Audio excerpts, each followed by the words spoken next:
Next, The Fugitive, in color.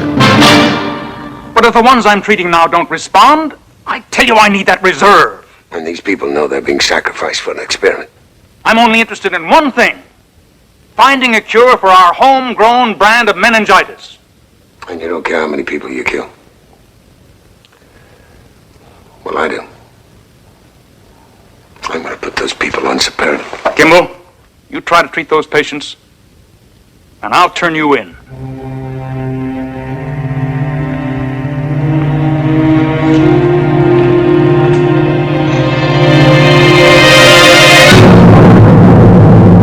The Fugitive. A QM production. Starring David Jansen as Dr. Richard Kimball, an innocent victim of blind justice, falsely convicted for the murder of his wife. Reprieved by fate when a train wreck freed him en route to the death house. Freed him to hide in lonely desperation, to change his identity, to toil at many jobs. Freed him to search for a one-armed man he saw leave the scene of the crime. Freed him to run before the relentless pursuit of the police lieutenant obsessed with his capture. The guest stars in tonight's story: Carol Lawrence, Carlos Romero, and special guest star Arthur Hill. Tonight's episode: Death of a Very Small Killer.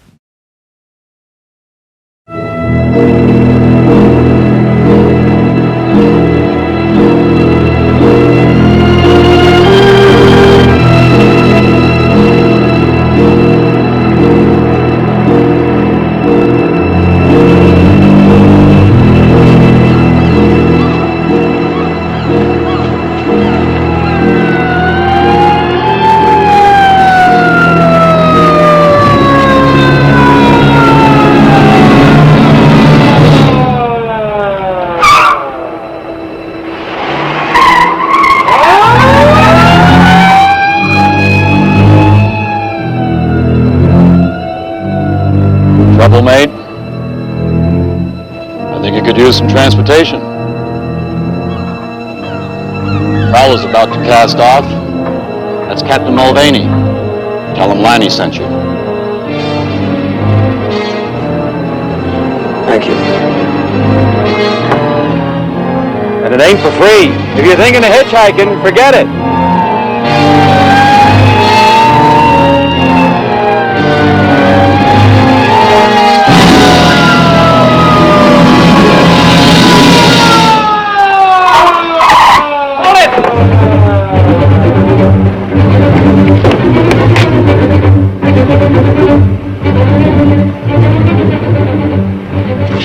That's not him.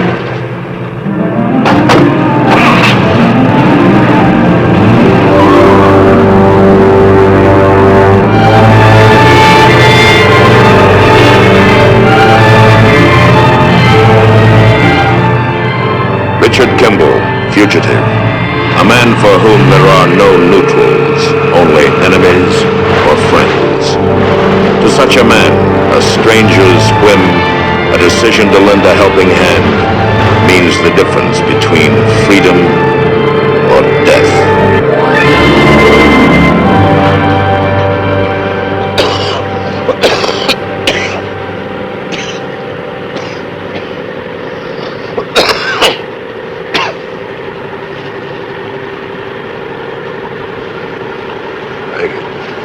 Not a matter of thanks.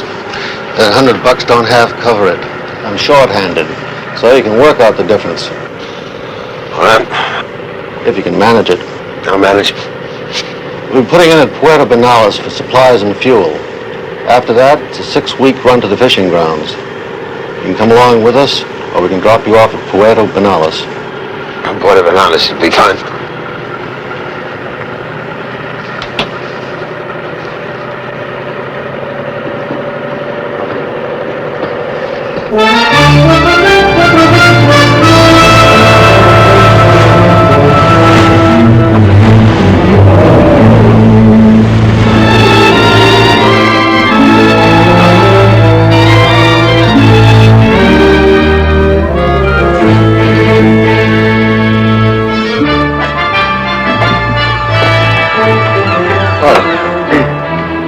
Here, take these. Same stuff I've been giving you. If you can find a doctor in port, that'll be even better. Thank you.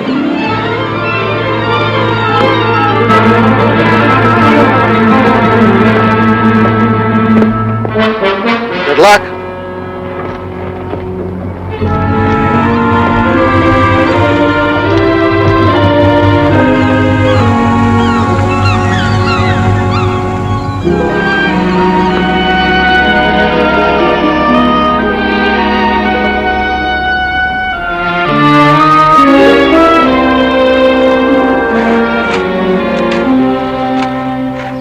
Senor?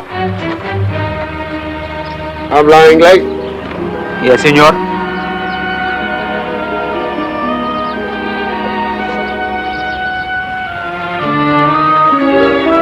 How far is it to Santa Luca? 300 kilometers, perhaps more. What's the best way to get there? This is Puerto Vinales. There is no good way to get any place from here. Isn't there a bus?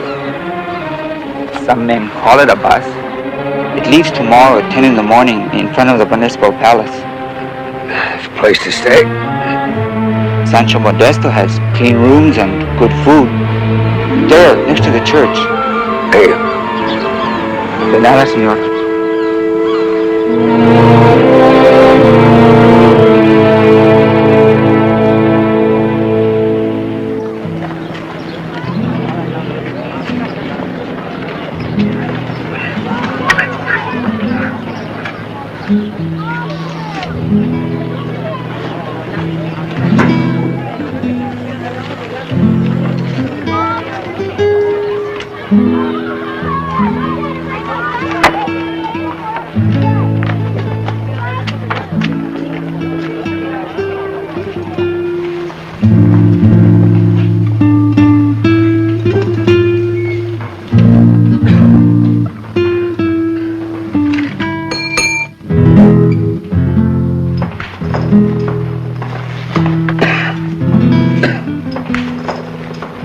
Yes, my friend. How much for a room? The rooms are 25 pesos and 50 pesos. That's $2 and $4. For one person, the $2 room is big enough.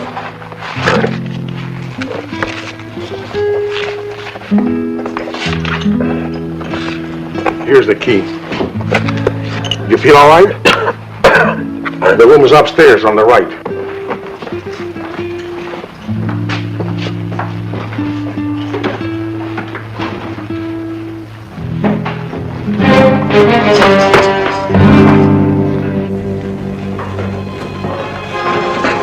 What's the matter? What's wrong?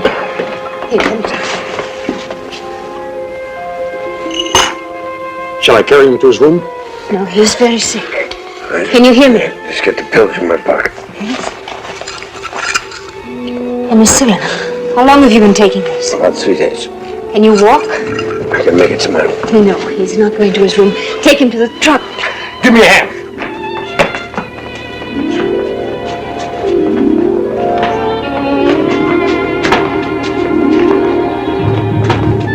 Here, never mind. I'll carry him.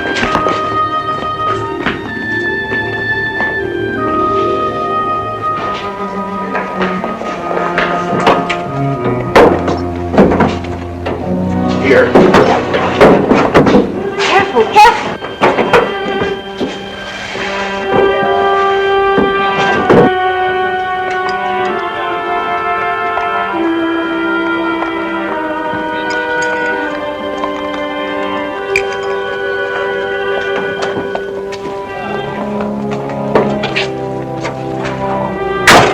Dr. Morales. He gave me this for his room. Oh, thank you.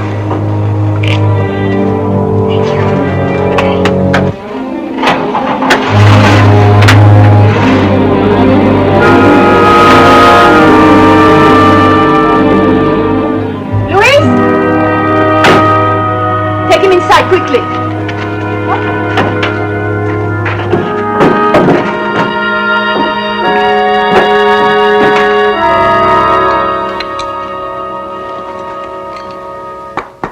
How often have you been taking the medicine I gave you? 3 times a day, like you told me. What else have you been taking?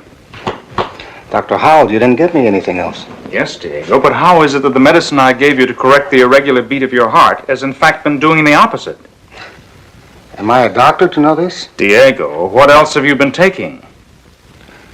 My brother, he found a miracle cure. Made out of the Asana cactus. Your brother. What else have you been taking? Nothing else. Oh, of course, except for the herbs from my wife's kitchen. If one medicine is good, then three must be 3 times as good, Oh, Senor Dr. Howell, you hit the nail on the head. I'm going to give you a new prescription. See. Pine wood? 6 feet long, 1.5 feet. Dr. Howell, this sounds like a coffin. That's right. I want to tell my wife and my brother I can no longer take their medicine. May I see you, Doctor? Goodbye, Diego. Goodbye, Doctor. Where are you dragging me? You have a new patient in room 8. Another one of your suffering people. One of yours this time. An American. Found him in Sancho's. Wandering sailor, no doubt. Well, you're a doctor. Why don't you treat him? I'm weeks behind in my work. I know that, Frederick, but I think you should see him. Easy enough to see who's running this clinic.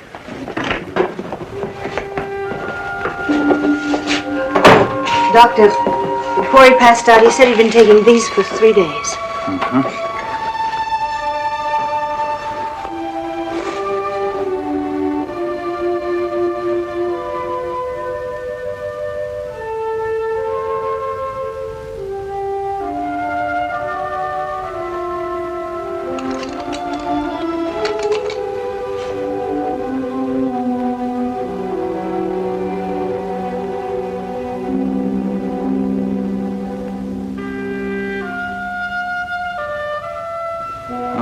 Pulse 110, pupils dilated, absent breath sounds in the right middle lobe, temperature 104.4. Diagnosis? Pneumonia. Start an IV, 500 cc's, 5% glucose and water. And leave word to call me the moment you regain consciousness. Even if you're asleep? Well, I won't be sleeping. I'll be working in the lab. You really shouldn't. You've been working every night this month. When are you going to rest? When I find what I've been looking for. All right. I'll call the American consul in Ciudad Hernandez tomorrow. No. No point in wasting phone calls.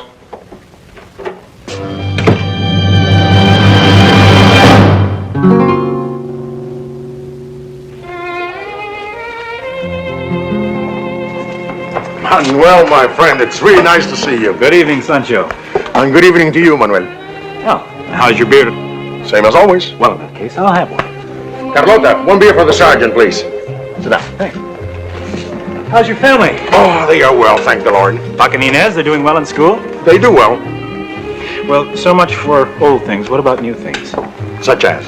Well, you have an American here. Ah, yes. What's your interest? I would just like his name, that's all. Let's look in the register.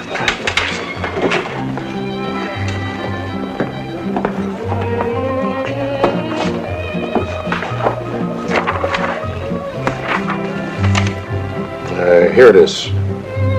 Thomas Barrett. Barrett, huh? There's no Thomas Barrett among the crew of the Prowler. Maybe he was a passenger. Prowler was a fishing vessel. And why would a passenger come to Puerto Vinales? Who knows the way of the American coast?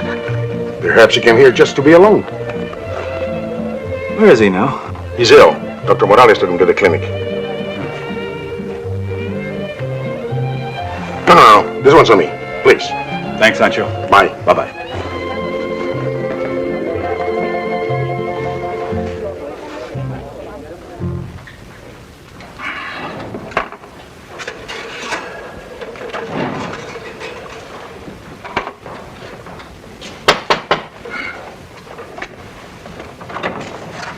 You're working late tonight. Yeah.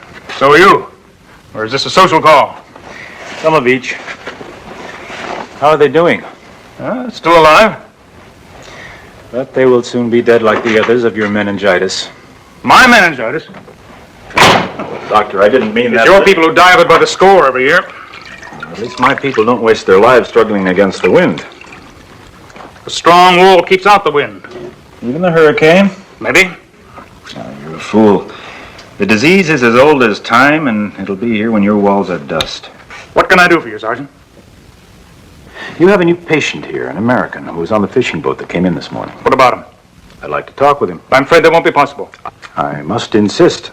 Oh, very well. Then I'll ring up the isolation ward. Isolation? That's right. We do that in all cases of suspected plague. Since you're apparently immune, I'll tell the duty nurse to send you right in. That won't be necessary. But I will expect a call from you tomorrow with a complete report on him. Who he is and why he has come to Puerto Bienales. I've already checked on him, Sergeant. The consul of Santa Lucia is a personal friend of mine. The patient's name is Thomas Barrett, and his record is completely in order. Dr. Morales and Dr. Howell.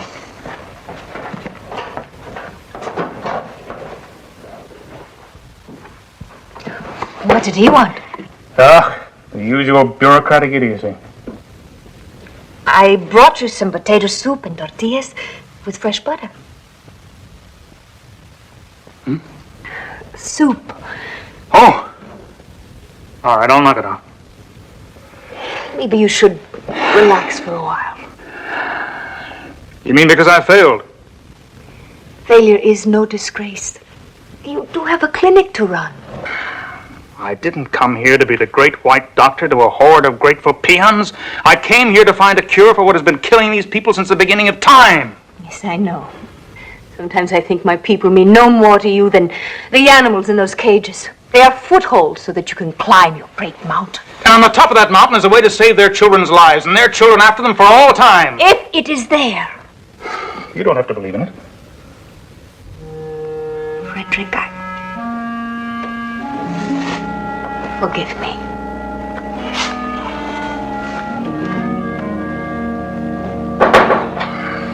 Doctor, the American is conscious now. I'll be ready.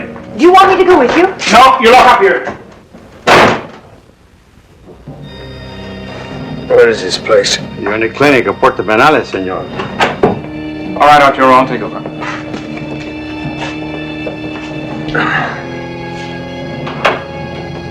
How are you feeling, Dr. Kimball?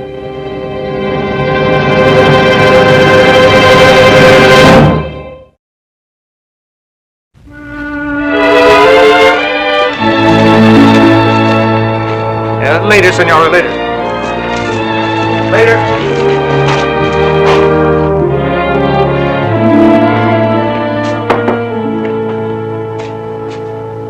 Top of the morning, Kimball. By the way, in case you're wondering how your fame is spread all the way to Puerto Bienales, I get the hometown papers by Pony Express. I'm always proud when one of my colleagues does something to distinguish himself. Thank you. Don't mention it. The real thanks belongs to Dr. Morales. She found you in Sancho's. Probably saved your life. Well, thank her for me, will you? Why don't you thank her? Because I'm leaving. Why? Well, you know who I am. You know the answer to that. The day they brought you here, a police officer came by. I sent him away. Why? Because you're a doctor. Well, I'm not exactly what you'd call a colleague any longer, Doctor. I'm a convicted murderer. I don't care if you're the mad bomber. You're a doctor, a trained physician. What is that supposed to mean? Some time ago, I made an enemy. His name is meningococcus meningitis. I chose it, I picked it, and I've been fighting it all my life. It's all coming back, isn't it? There's already a prescribed treatment for meningococcus meningitis. Is that what you're going to tell me? Yeah, well, I was. But obviously you're talking about a particularly resistant strain. Exactly. You see, I was right. You will be a help. The disease is endemic to this province, as it is to most of tropical South America. I've found a partial control. If we catch it early enough with saparidone, about 50% recover. But there's no complete cure. I'm going to find one. Well, what am I supposed to do? You're a physician. I can't run this clinic and do my meningitis research, too. Not the way I want to. I need help, Kimball. I need time. You can give it to me. I'm sorry. You leave here, you won't get out of this province. You turn me in? Mm-hmm. I see. Well, is it a deal?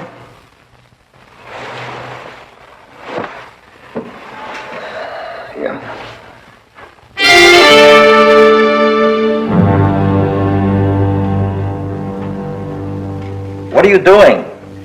Taking fingerprints. The American who's at the clinic. The American again. What has he done to gain this attention? I want to find out who he is. And why he has come here on a fishing boat on whose rolls he is not listed. Rodriguez, you are forgetting the first lesson of a good policeman. Mind your own business. But if nothing else, he is in this country illegally. I would like to get this to the FBI in Washington. How? The mail goes to Santa Luca once a week. By the time it gets there, comes back, and goes to Washington.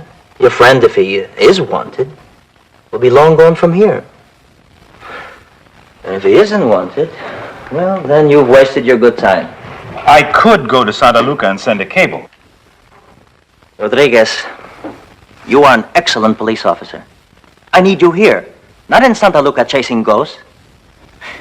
Maybe you will be lucky, and this man will commit a robbery or murder, and then you can arrest him. Until then, I want you to leave him alone. Is Dr. Howell above the law? Are you so thoroughly the police officer that fear is all you know that passes between men? Well, speak to the people of this village, and they will tell you about Howell. Oh, the people are fools. You saved their lives. Speak to Nunez, whose son he saved from the influenza. Or Valismo, whose children he stole from death's door. Or speak to me about the time he killed the malaria before it killed me. All right, perhaps he did those things, but for his own glory.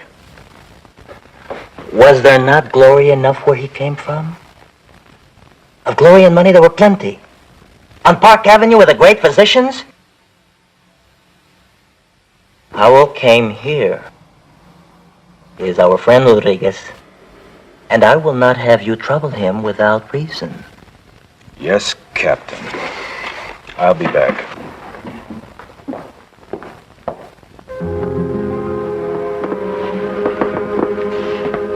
This is the isolation ward. Are all these cases meningitis? Yes? Has it been declared an epidemic? Well, they're not all local cases. Dr. Howell was requested to see cases all over the area. Here's a typical one in its critical stage. Otitis media, pneumonia, cranial nerve involvement. She was flown here from a village near Dos Piedras. Well, surely they must have better hospital facilities at Dos Piedras.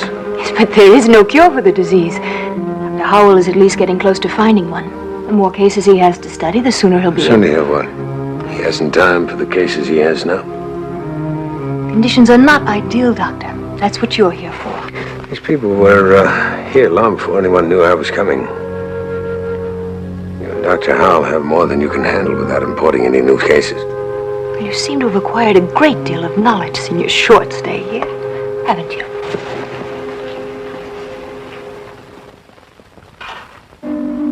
No, I grew up in Santa Luisa, about 70 miles from here. In our village, a rich man was one who owned 2 chickens or maybe a cow. For the rest of us, life was just one constant journey between disaster and catastrophe until death put an end to it. I was lucky. For me, disaster came in one day and destroyed almost all of my life. You really want to hear about this? You want to tell me? I'd like to. I want you to understand about Howell and me. See, when I was 8 years old, there was an earthquake, and with it came a fire. My whole family was killed. Somehow I survived, and Howell found me. He was a young intern attached to a United Nations aid team. Since there was no one to take care of me, he was literally stuck with me. So he took me into his home, he and his wife. What happened to her? She died. From meningitis? Yes. So, we were all that were left, Howell and me. He started his clinic, raised me, and Later, he sent me to the University of Mexico, where I got my degree. Then I came back here. To help him find his cure. No. He's my family. Who knows if there is a cure or if anyone will ever find it. All I can do is make it possible for him to try.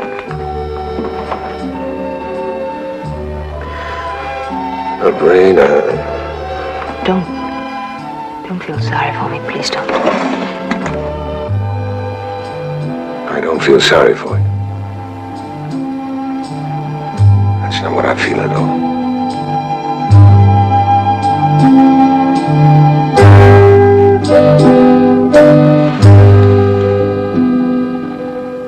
Gimbal, take a look at this.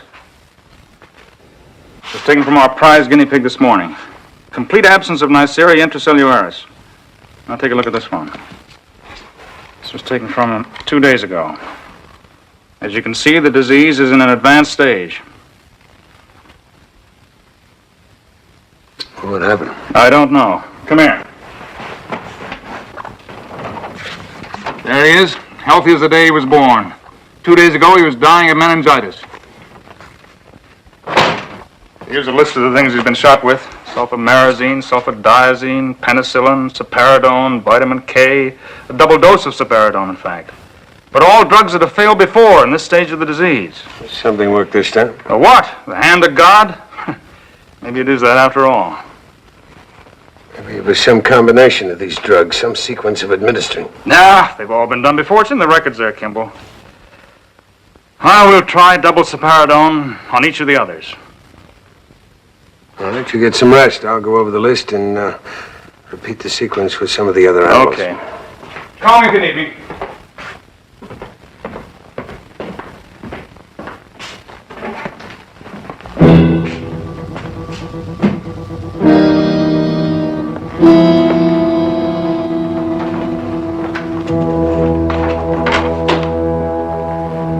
Mr. Barrett,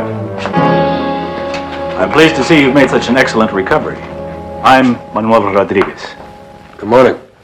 How goes the great work? Well, you'll have to ask that of Dr. Howell. Well, Dr. Howell, unfortunately, does not always tell me what I wish to know. When I asked about you, for example, he told me very little. You come here from nowhere, knowing no one here, and 3 weeks later you're working for Dr. Howell. And all this is very strange, Mr. Barrett. Can you explain it to me? Well, there's nothing to explain. I don't know what you want to know. I have this work to do. I do it. That's all. Oh, you do it very well. Some of my friends have been fortunate enough to be your patients. They say you're a skillful doctor, almost as good as the heroic Dr. Howell. Thank you. Yes. Well, I'll be seeing you, Mr. Barrett.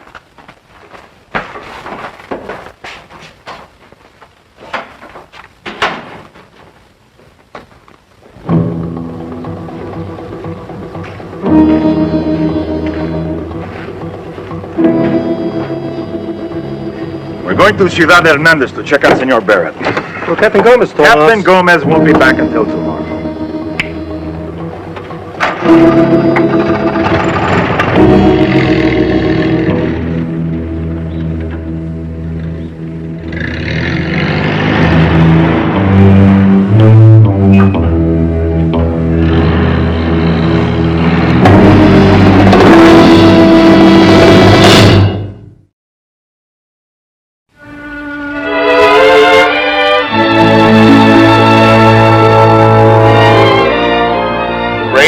Go and call him.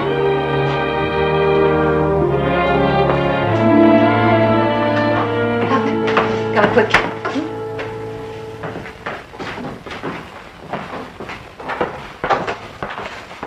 You were right. It was a sapariddone, a double dose. That and the standard amount of sulfadiazine taken in alternation. Last night I treated 8 infected animals. This morning there were signs of favorable response in 6. Congratulations. Well, we've got 42 patients in various stages of the disease out there. I'll start the treatment immediately. 4 grams a day. Sapariddone is still listed as an experimental drug. Look, I know about the side effects, but that's limited chiefly to heart patients and pregnancies. Besides, you saw those animals. Yeah, but they were just animals. These are people. The manufacturer says that anything over 2 grams may prove to be fatal. What about the 50% who are still dying of the disease? I'd call that fatal, wouldn't you? Well, it'll be a few days before we really know whether we're successful. Well, I can't stay that long, Howell. Why not? Why can't he stay? Who knows? Maybe he's got a big business deal waiting for him in Santa Luca. Thomas, That's not his name. His name is Richard Kimball, and he's wanted for murder. I don't believe it. Ask him.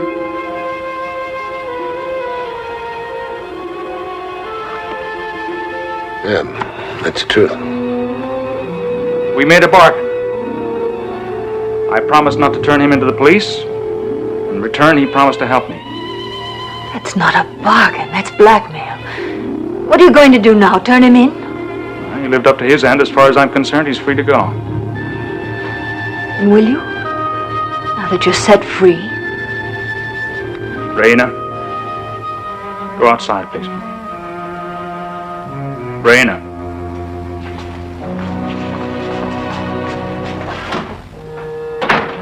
She'll be all right.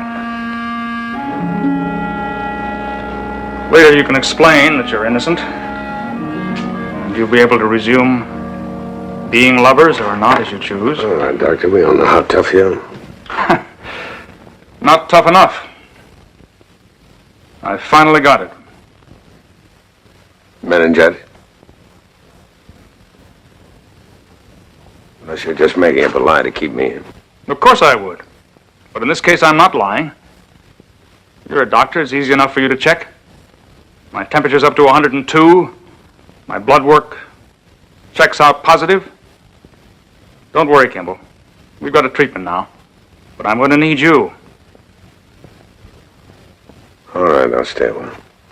Good. I'll start the treatment of the patients tonight. You get a good rest, and you can take over in the morning. By Monday, we should know how it works. I'll be all right.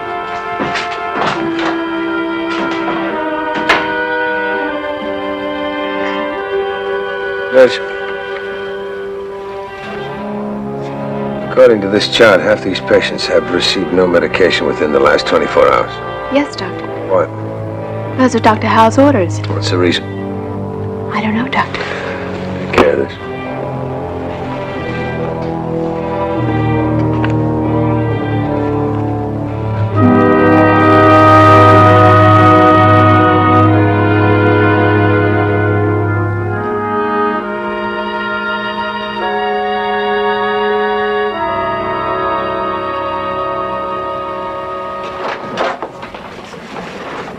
Hello, Kimball. How's it going?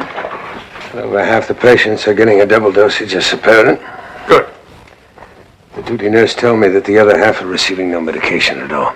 Well, we couldn't treat them all. We ran out of Saparidone. When we get some more, we'll give it to them. Those other patients came here for treatment, too. I'm aware of that, Kimball. But this isn't Rockefeller Center, where you pick up the phone and your order's delivered before you hang up. The last batch of antibiotics took 3 weeks to get here, and half of it was unusable. I've ordered some more, and I hope it gets here before the week's out. Until then, there's nothing more to be done.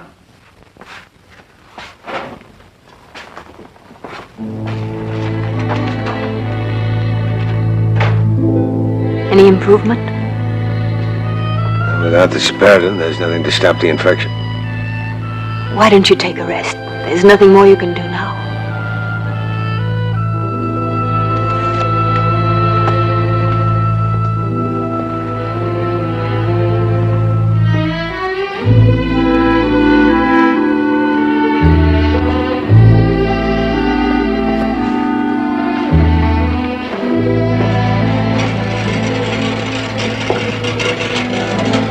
Where did this come from? From Santa Luca, senor. The supplies that were ordered. There's glancements, alcohol on the gloves, rubber sheets. Where are the antibiotics? There are none in this order, senor. Dr. Howell ordered a supply of Saparin. The supplies were delivered last week. Are you sure? I deliver them myself, senor, to Dr. Howell himself. Thank you. Arturo!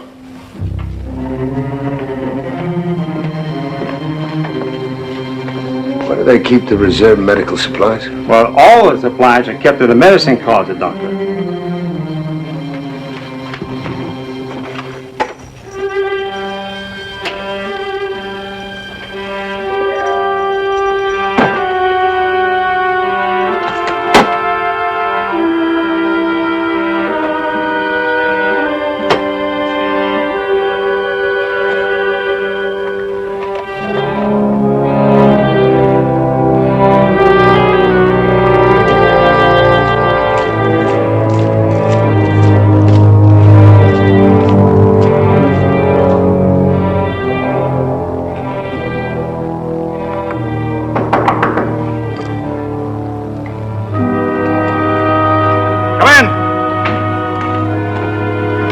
I just spoke to Raina. She says that some of the patients on the increased Saparidone seem to be responding. Their fever is down, the blood and spinal count is greatly improved. And what happens to the people that aren't receiving the series?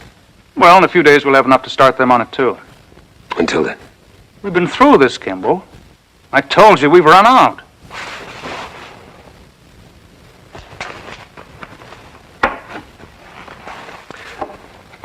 It's been in the supply room for about a week. That's all I've got, and it's not to be used until I say so. Well, because it might interfere with your experiment.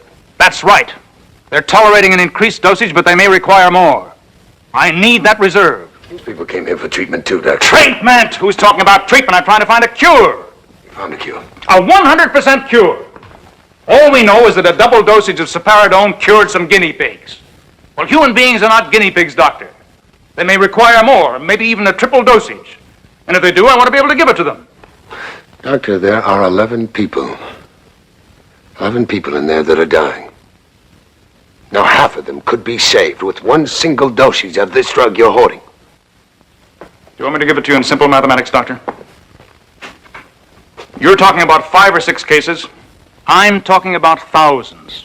And thousands more who haven't even been born yet. No, I'm talking about 11 people who came to you because they thought you could help them. But if the ones I'm treating now don't respond, I tell you I need that reserve. And these people know they're being sacrificed for an experiment. I'm only interested in one thing. Finding a cure for our homegrown brand of meningitis. And you don't care how many people you kill? Well, I do. I'm going to put those people on Saparidone. Kimball, you try to treat those patients, and I'll turn you in.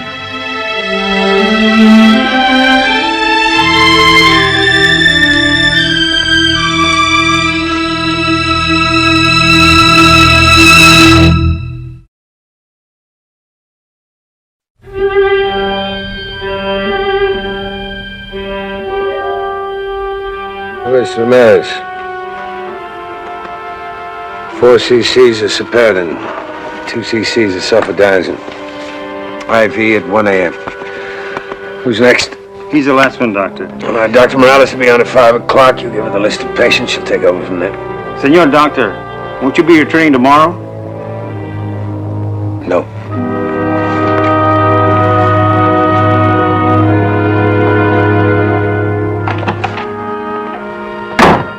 Congratulations. The attendant phoned as soon as you'd left. Loyalty to the chief. Kimball, I must say you surprised me. I didn't think you'd have the nerve. Unless you didn't really believe I'd call for the police. Yeah, I believe it. Well, as it happens, I didn't call. Why not? No point in it now. You messed up the great experiment. But clapping you into a jail isn't going to solve that. Besides, I need you here. I'm not going to stay, Hal. I've done my work. You've got your cure. But we don't know yet if it's a cure. It looks good, I'll admit. But we need time to assemble and analyze the results. I need you here.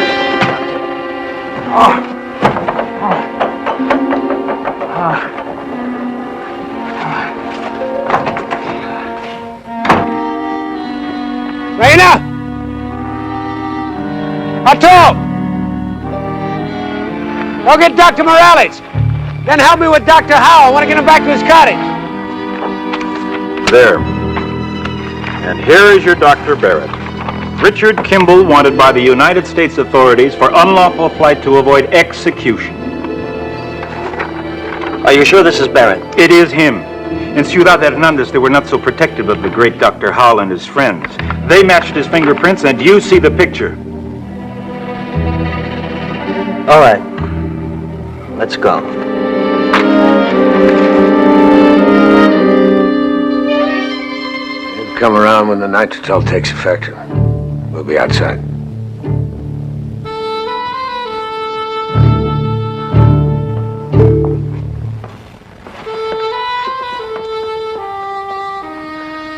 It's meningitis, isn't it? Yeah. And his treatment didn't work. He gave it to himself, and it's useless. But there's still a chance. What chance? He's been carrying the infection around for weeks. It's already too far advanced. He's dying. And his serum is a failure. Rita, what can I do, White? You've done more than you had to. You owe us nothing. And I know now that you have to leave, so... The doctor, he is asking for you.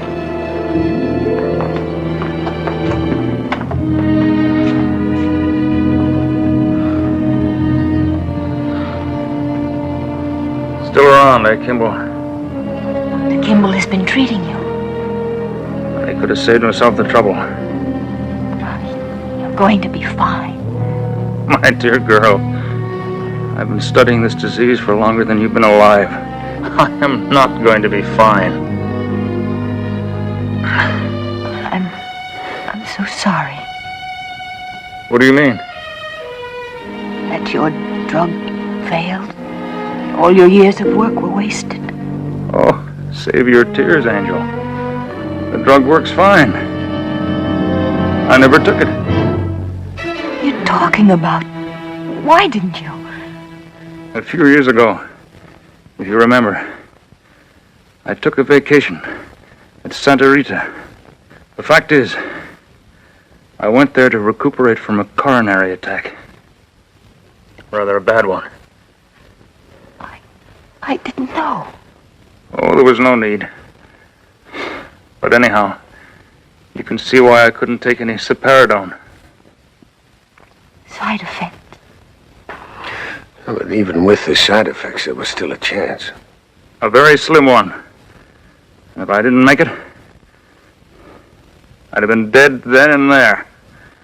This way I bought myself a couple of days. For more testing. But why? It wasn't necessary. The only thing that was ever necessary was for me to do my work. And now it's done. Pharmaceutical house can clear up the details. You better get going. There's a smart cop named Rodriguez on your trail, and I won't be around to keep him off anymore. Well, I don't think you're doing that for me, are you? Not really. But when Rain has finished her work here, she'll be looking around for a new life. And I've decided that your chances are pretty slim. She loves you. I wouldn't want her doing anything foolish. Nothing personal, of course. Of course.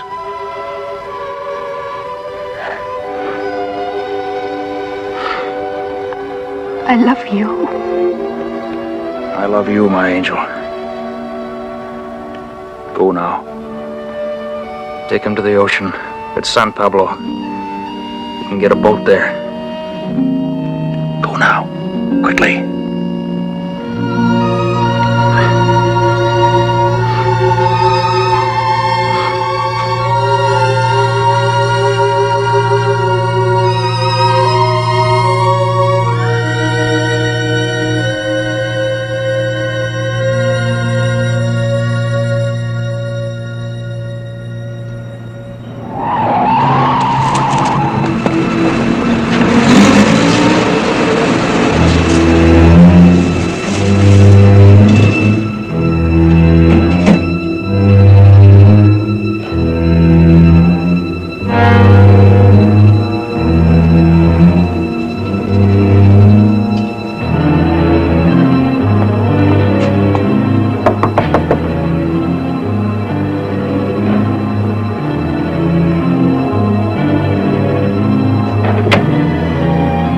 Senora, may we see the doctor?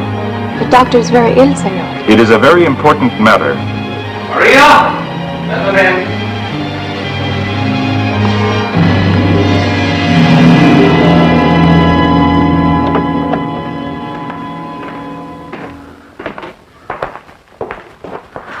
Dr. Howell, I beg you, forgive the lateness of the hour. Oh, there's nothing to forgive, Pablo. A visit from my friend is always welcome. I'm sorry you are ill. I hope you will be well soon. No, I will not be well again, Pablo. My enemy has at last caught up with me. The meningitis? I am dying, my friend. We have business, Dr. Howell. Be quiet. You are in the house of the doctor. Oh, that's all right, Pablo. How can I help you? The man who worked with you, the American, Senor Barrett, where is he? Oh, he's not here anymore. Why? What do you want with him? Is this the same man, Senor Barrett? Oh, of course it is. I saw him only yesterday. Why are we wasting time? No. This is not Barrett.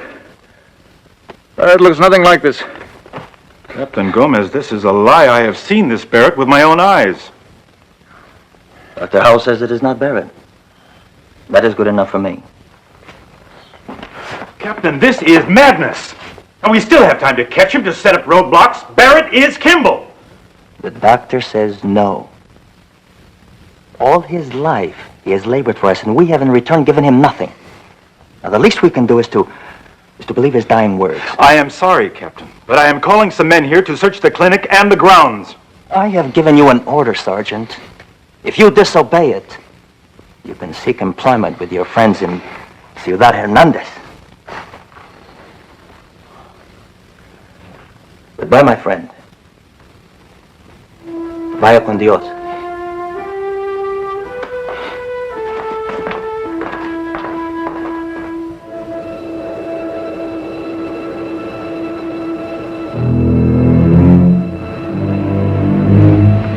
Arenas, let's go.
There are the boats. Tell them you're from Dr. Howell, and any one of them will take you anywhere you want to go. Why is it that I'm always attracted to men who chase a dream? Maybe it wasn't just a dream for you. And for you? I thought that's all it was. I'd stay here. Perhaps it's time for me to have a dream. And I think I know now what shape it will take.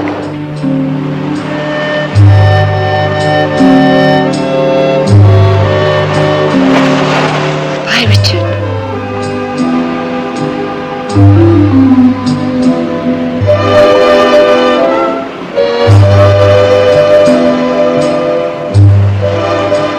Adios.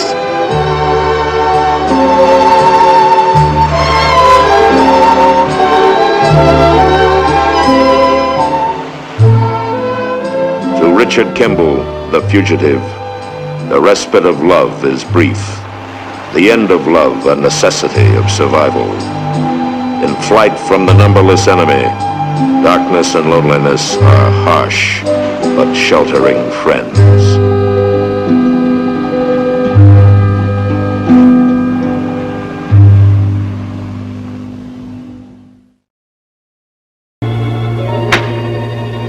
Yes?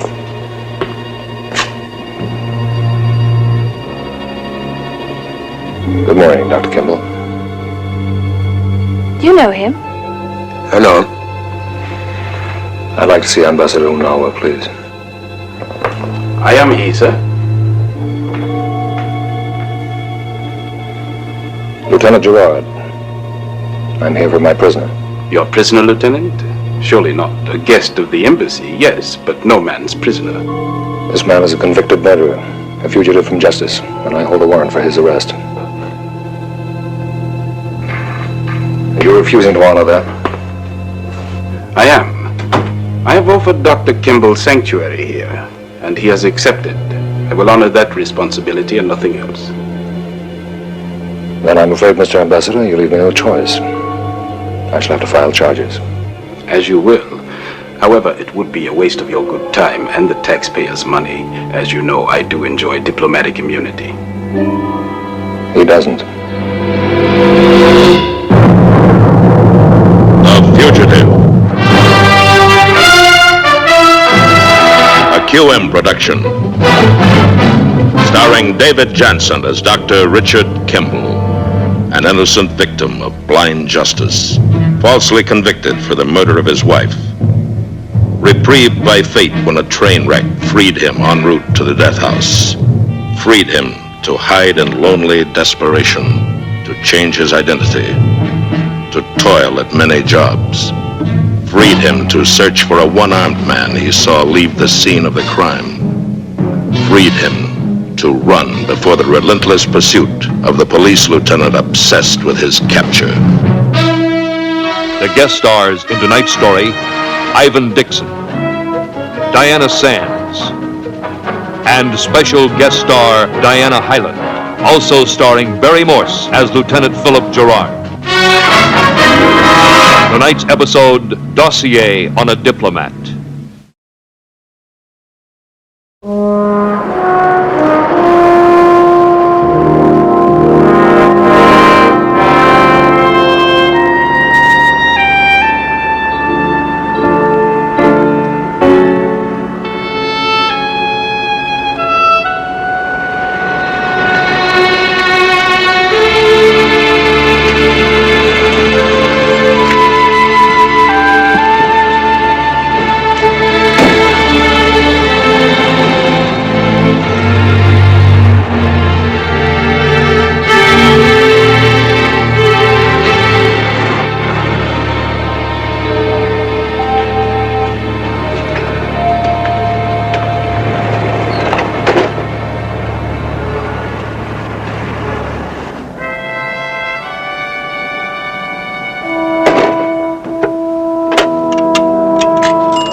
Mr. Hobart, please. Mr. Hobart isn't in just now. Might I ask who's calling? You know when he'll be back? Not until tomorrow. Any message? I see. What time tomorrow? Early tomorrow. No, I'll try him then. Thank you. No message. A fugitive, if he is innocent, is sustained by hope.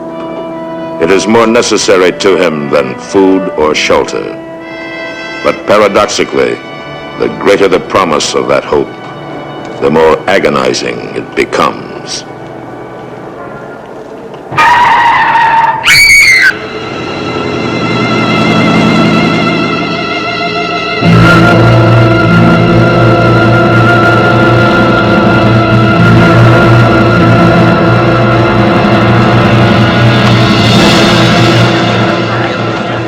Take it easy.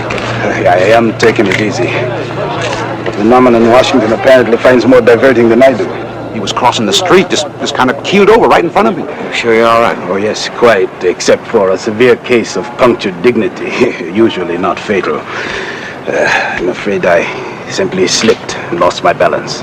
I mean, I never touched him. I am sorry if I caused you any inconvenience. Can I take you somewhere? Oh, no. It's just a few blocks, not enough to turn over your meter. However, if you, sir, are going that way, I would not say no to the loan of your arm. Coming through. Why? What's the beat? Well, he fell down right in front of me. I never touched him. And that's it? This man seems to have a gift for making a concise summary. Yes, officer, I'm afraid that's it. Okay, people, let's break it up.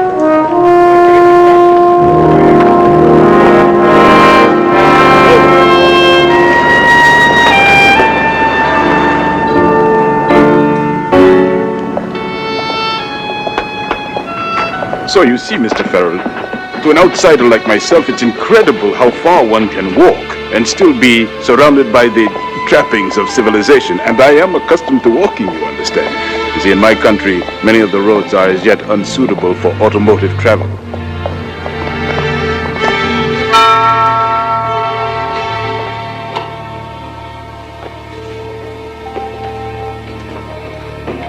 Mr. Ambassador, you were warned about going out without telling anyone. I was warned. Very well. Choose your punishment. Which is it to be? No dessert or no television? The decisions an ambassador is compelled to make. What's for dessert? Tapioca pudding. Whipped cream? You may turn off my TV set. We usually offer a reward for his safe return, sir. However, our new Prime Minister has hit us with his austerity program. Perhaps you would accept a warm handshake and a picture postcard of the Potomac? No tapioca pudding. This, Mr. Farrell, is my personal secretary, Miss Allison Priestley, without whom I suspect life would be greatly simplified. Would you tell Mrs. Unawa that I have returned, please? The oblique dismissal. When he's alone, he usually says scat. Oh, and Allison, tell Cook we are having a guest for dinner. Mr. Farrell, I shouldn't worry if I were you. His constituents outlawed cannibalism in the last election. Well, I want to be around when the missus asks about that. I bet your explanation's a Lulu. Mr. Ambassador, I want to thank you for the invitation to dinner, but we'll wait in the study.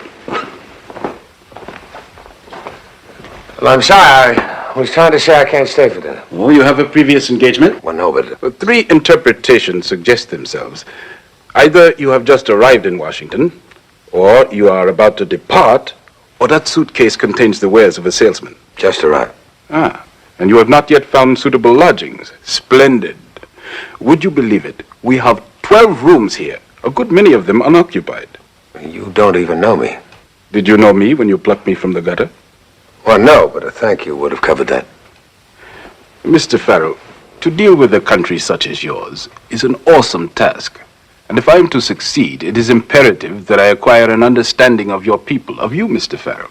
So, you see, my invitation is not entirely unselfish. You can be of value to me. So, it is settled. Agreed? What is settled? Oh, my dear, this is Mr. Farrell, whom I have just persuaded to be a guest of the embassy. Mr. Farrell, my wife, Mrs. Unawa. What do you do? What do you do? Oh? You ran into a door. No. Into something? I'm afraid I rather ungracefully slipped and fell, avoiding what I believe to be a runaway taxicab. This man, Mr. Farrell, my illustrious husband, has survived civil war, revolution, and attempted assassination. Until this morning, his only disfiguration was a 3-inch appendix scar. Well, obviously, my dear, the streets of Washington are more dangerous than the jungles of my homeland. We are what the world calls an emerging nation, Mr. Farrell. But sometimes I wonder what exactly we are emerging into. Now I'll show you to your room, get you settled. As for you, there are some letters for you to answer. Oh, yes, and a conference at 5. Thank you, dear. Behind every great man. Would you follow me? It's right upstairs.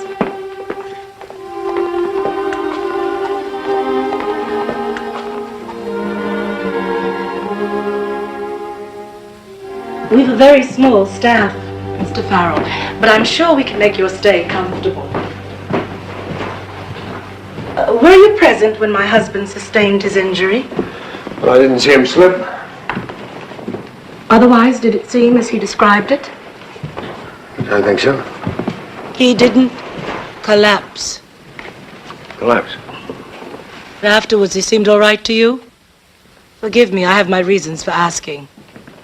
Well, he was a little dazed, but otherwise he seemed to function normally.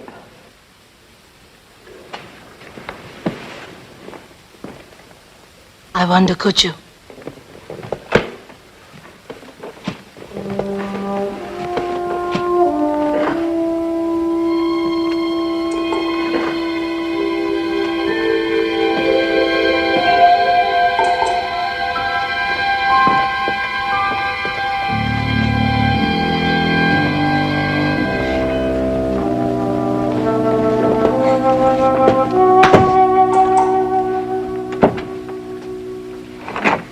You didn't say what brought you to Washington, Mr. Farrell. A legal matter. Excuse my prying. It would never occur to my husband to make such inquiries. Therefore, it must occur to me. You understand? Of course. But not really. So I will tell you why. It is my husband's nature to trust people. All people. But then my husband is a man with a very strong commitment to civilization. I'm afraid I do not always share his complete faith. If you need anything, just ring the bell. Dinner is at 7.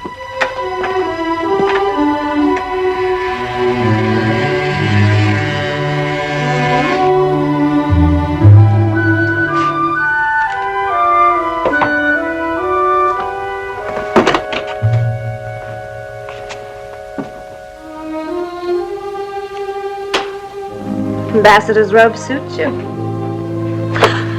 Oh, yes, see to our guests' needs, he said. So I thought I'd begin with coffee. Black? Yeah, black. Thank you.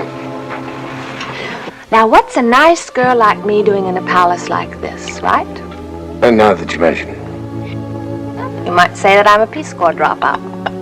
There I was, out in the bush, teaching secretarial skills to some of the locals when I got this marvelous offer from the ambassador to join his staff. So here I am. You know something, Charlie? I'm going to tell you a little bit more about myself because you seem so interested. First of all, I take the fastest shorthand this side of the Chesapeake, do my nails on my own time, and I'm not shopping for a husband. You tell me something. Which of the above statements is false?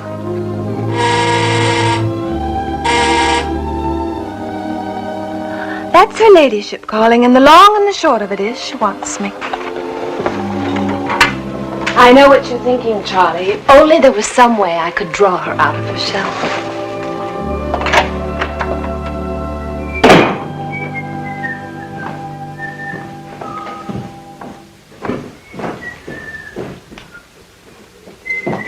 Miss Priestley? When we were out shopping yesterday, didn't I notice just around the corner a bookstore? McHenry's? Yes, I think that was the name. There's a paperback book I want, non-fiction, I believe. I'd like you to go out and buy it for me. Surely. The name of the author and the title.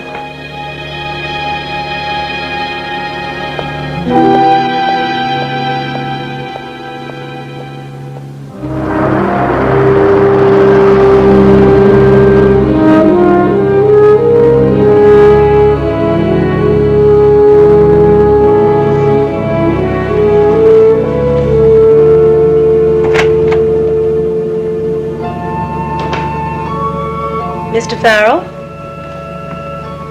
Remarkably easy reading. Of course, I skimmed through most of it. All but one chapter. And? My husband knows nothing of this, which is the way I prefer things to stand. We will go down to dinner now. At some point, you will volunteer the information that something has arisen which necessitates your immediate departure. Much as it pains you, you will have to forego the ambassador's handsome hospitality. Have I made myself clear, Dr. Kimball? Perfectly clear.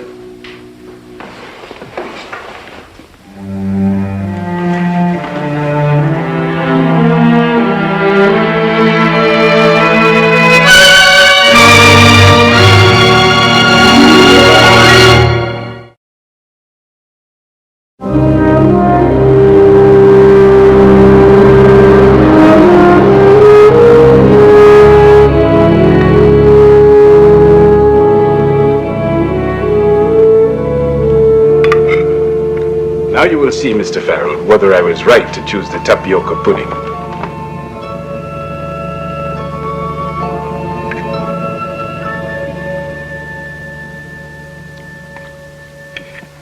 Do you play chess, Mr. Farrell? I thought perhaps later on we might have a game. Well, I'd like that, Mr. Ambassador, but I'm afraid I'll be leaving shortly. Leaving, Mr. Farrell? As I had a telephone call from a business associate. I have some things to attend to. Oh. You mean Miss Priestley didn't give you the message? Message? Yes, your associate called back. You must have been in the shower at the time. He said to tell you that the matter has been attended to. So, you are welcome to stay on here for as long as it may suit you.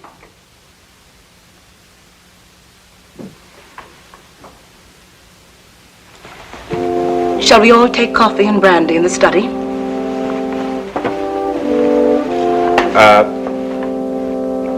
You two go on. Mrs. Unawa and I have a small domestic matter to discuss. We'll join you directly. How does it feel to be referred to as a small domestic matter? Among my various attractive attributes, I neglected to mention I have a big mouth.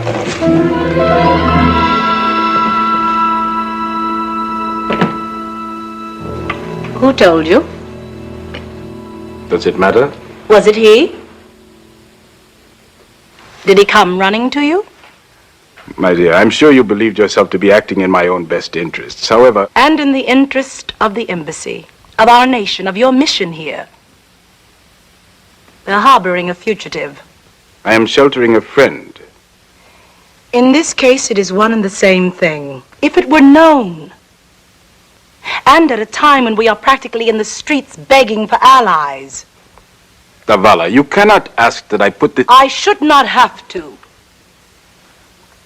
You who have fought with your body and your brain for independence, for freedom, for the very laws which this man, this murderer would now have you break.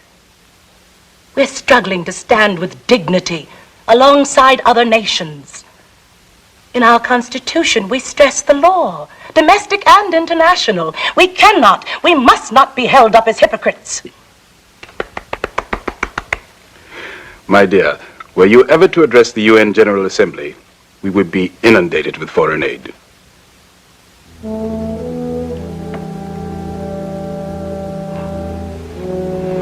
Then you will. No, my love, I will not.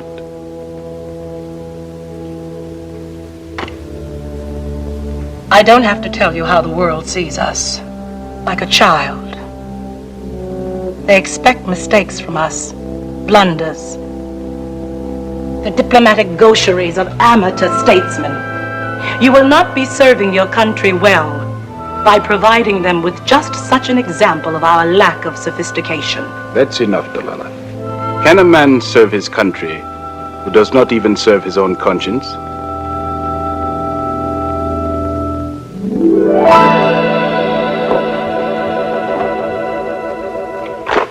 Brought out their entire stock. I just love books. You spoke to the ambassador. Well, there's nothing unusual about that. Hardly a day goes by that we don't speak to each other. Why? Why'd I tell him? I'm not sure. But if you figure out, you let me know. Mrs. Unawa begs to be excused. A mild headache. Scat. Scat. My room's at the end of the hall. Bring cookies.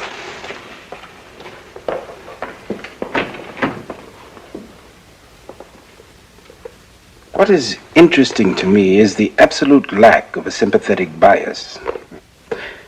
Nowhere does he even hint at the possibility that these men were innocent, but only that, in his opinion, they were unjustly tried. I didn't kill my wife. I did not suppose you had. I have seen a lot of murder in my life, Dr. Kimball, and a lot of murderers. I myself was once a hunted fugitive with a price on my head, marked for execution. Consequently, I sort of think of myself as an expert. And my opinion is that you are no more guilty than I was. You have talked to this man, this Mr. Hobart? In the morning. Excellent. Then we do have time for a game of chess. You do play, Dr. Kimball. Yes, I play.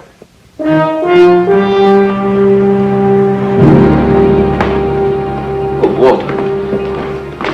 Bring the car around, will you?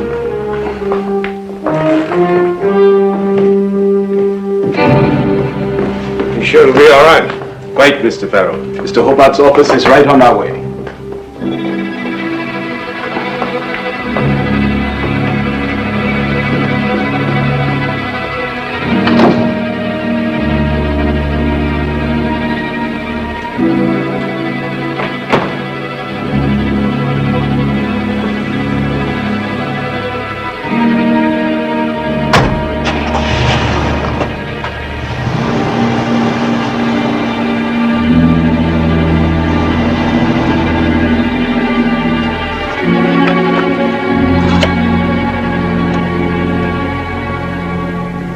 Operator, give me the police. You want me to handle your appeal and petition for a new trial, right? I should warn you I don't have any money. Your book said that What I said, I meant. I'm not in this for the money.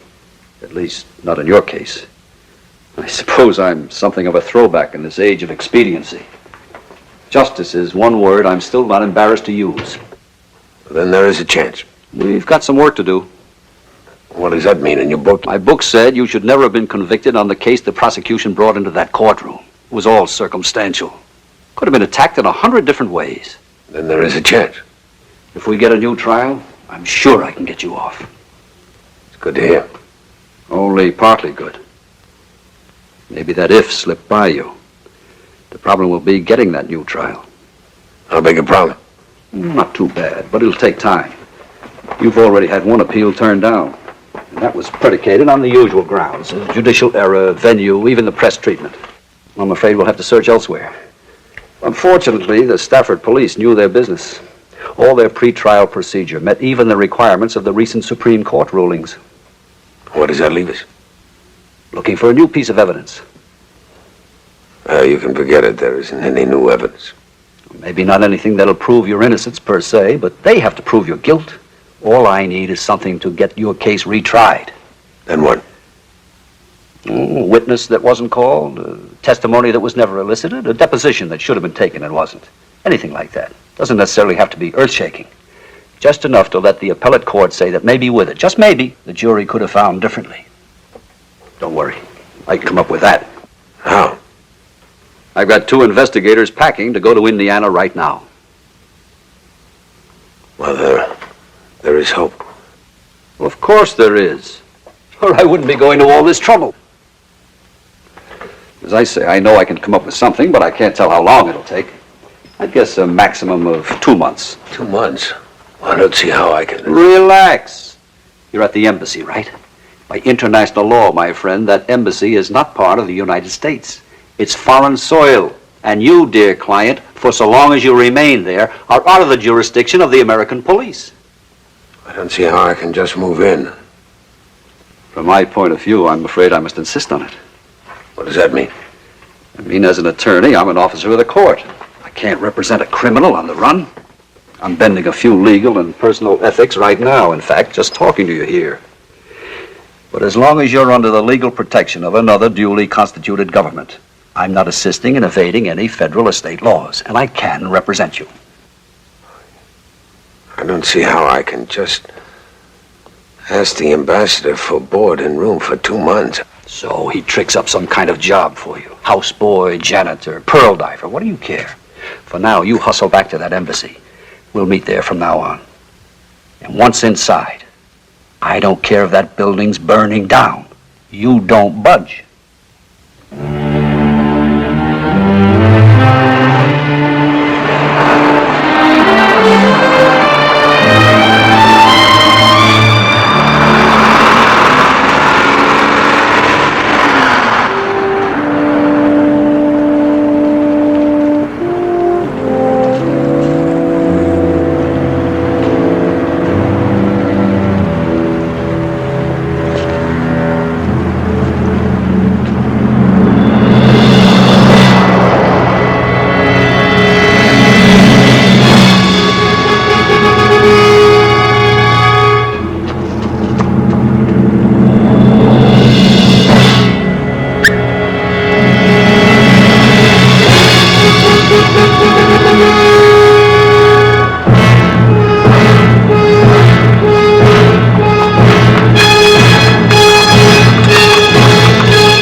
All right, hold it right there. Come out! Once he's inside this gate, he's on embassy property. And that means we can't touch him. The talk about Washington girls trying to get themselves a man. Just talk.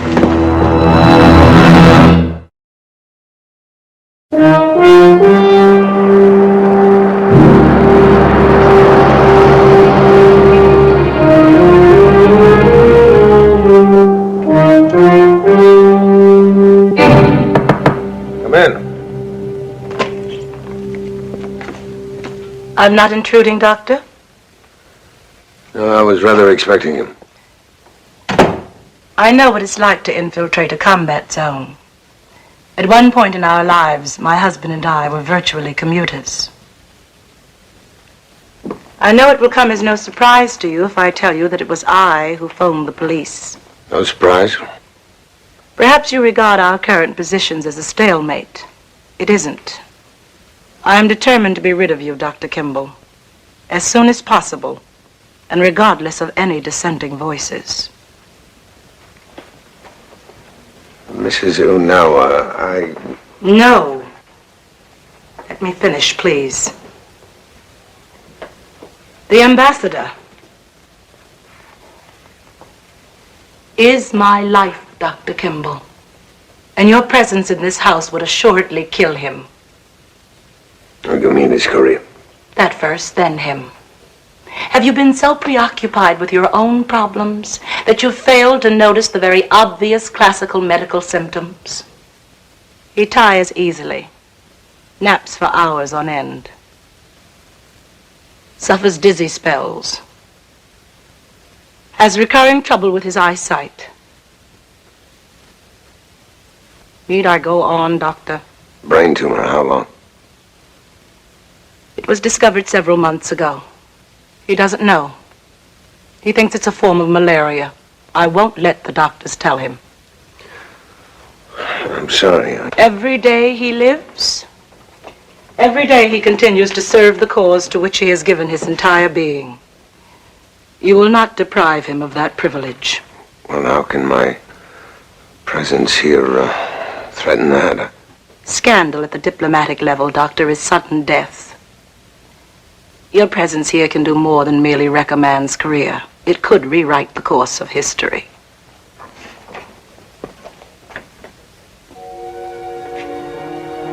I'm not unmoved by your plight, Dr. Kimball. I'm simply unable to accommodate it.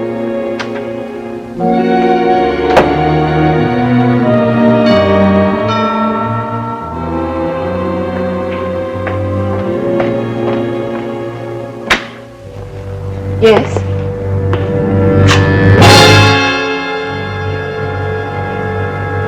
Good morning, Dr. Kimball. You know him? I know him. I'd like to see Ambassador Unawa, please. I am he, sir. Lieutenant Gerard. I'm here for my prisoner. Your prisoner, Lieutenant? Surely not. A guest of the embassy, yes, but no man's prisoner. This man is a convicted murderer, a fugitive from justice, and I hold a warrant for his arrest. Are you refusing to honor that? I am. I have offered Dr. Kimball sanctuary here, and he has accepted. I will honor that responsibility and nothing else. Then I'm afraid, Mr. Ambassador, you leave me no choice. I shall have to file charges. As you will. However, it would be a waste of your good time and the taxpayers' money. As you know, I do enjoy diplomatic immunity. He doesn't. Ah, but as my guest, he is beyond your reach. The privilege of immunity and sanctuary is expressed by many countries, including yours. The local police have surrounded the embassy. He's boxed in tight. Oh, well, the beds here are very comfortable. We have a superb cook, excellent television reception, and then, of course, there's always chess. I'm certain that Dr. Kimball will manage to while away his hours. Oh, by the way, Mr. Ambassador, I'm sure you realize that there is an extradition treaty between your country and the United States.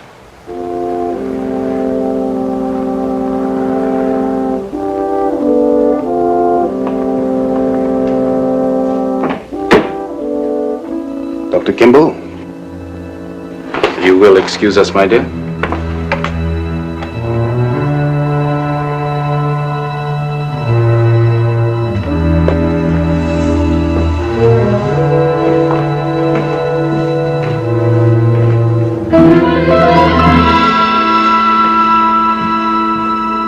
Have a seat, Doctor.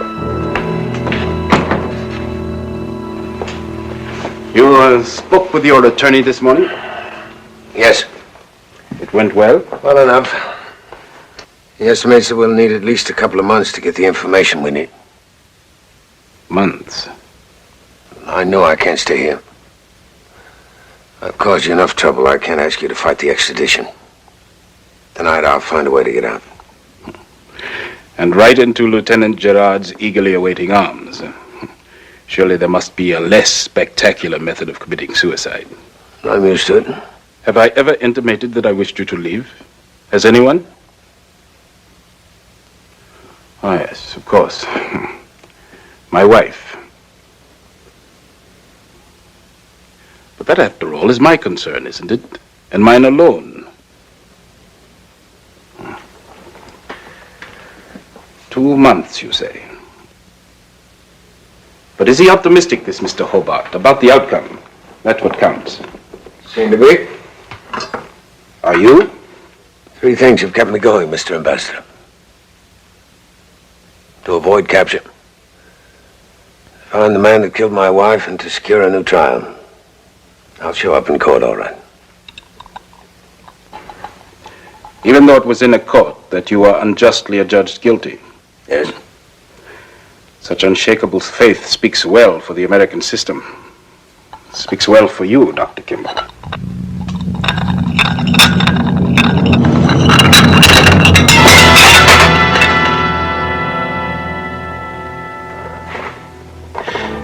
You are familiar with the symptoms of malaria, Doctor? Yes. I'm running out of symptoms. I don't understand. My wife thinks I have malaria, and I wish her to continue in this belief, but I'm running out of symptoms. I am a terminal case, Doctor. I have an inoperable brain tumor. Perhaps you had better pour the coffee.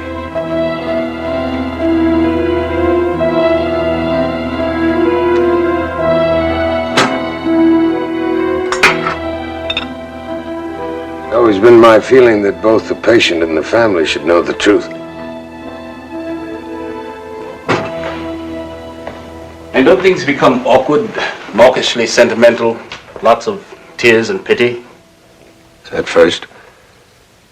But then they adjust to the inevitable. If she knew the truth, it would make your situation easier. How? Well, a wife can hardly refuse to indulge her dying husband's every whim, can she? Telephone, Charlie. You can take it on line 1. I'll take it in my room.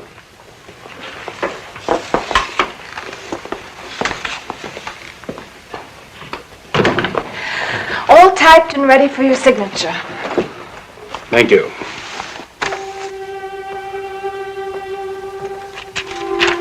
What a mess.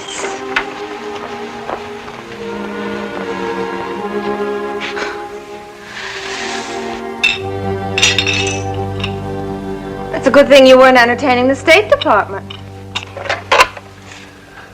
Mr. Hobart? Yes, this is Richard Kimball.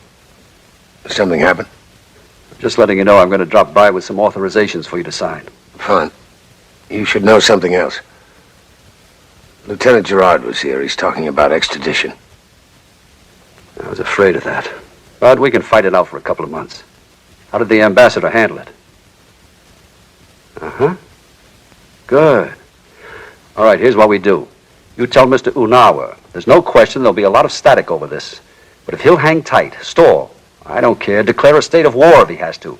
There are 2 months to be bought, Kimball, and if he's half as feisty as you say he is, Unawa's the man who'll buy them. I'll let you know. Yeah.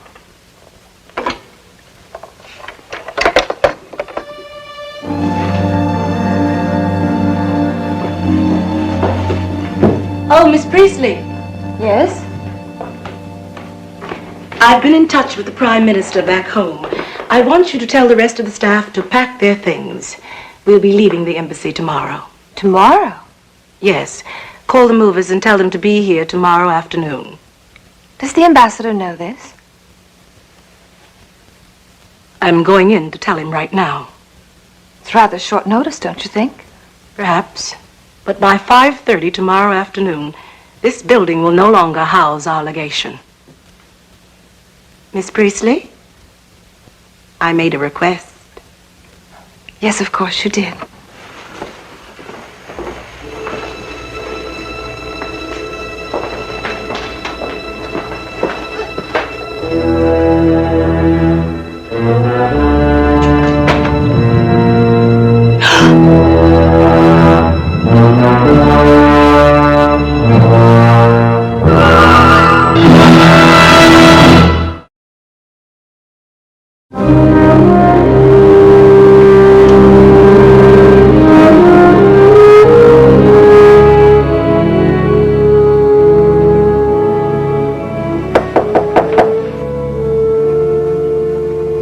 Who is it? Charlie, I've got to talk to you.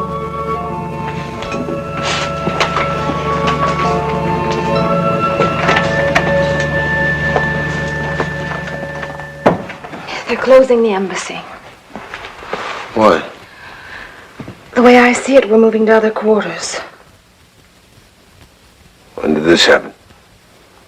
You mean, when did she arrange for it to happen? Well, as far as I know, she canceled the lease effective tomorrow night. Sorry, Charlie. Sorry doesn't begin to say it.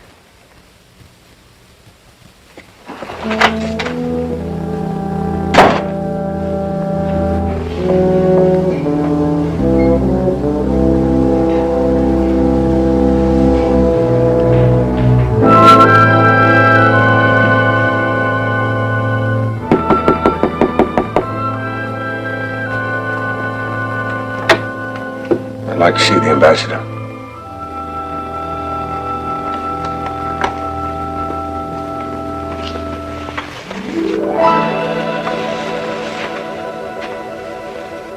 He evidently fainted. Afterwards, he felt tired. He complained of a headache. And? I gave him 2 cc's of meperidine. That'll keep him sedated for 8 hours. I talked to his doctor. The dosage is to be repeated every 8 hours. So he won't be able to object to your moving the embassy. I'm not that devious, Doctor.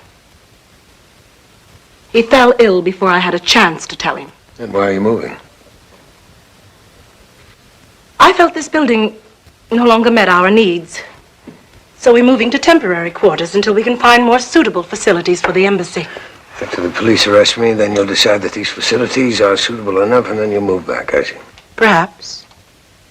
But meanwhile, this building will no longer serve as a legally protected haven for one whose presence not only jeopardizes my husband's career, but in fact endangers the entire relationship between his country and the United States. I don't want to do that. I'd leave here if I could right now. But the police outside make that impossible. Correct? Correct. So, since we are unable to manage your removal from the embassy, I'm forced to remove the embassy from you. I see. Dr. Kimball, I wonder what you must think of me. I think you love him very much. He knows he's going to die. He doesn't know that you know.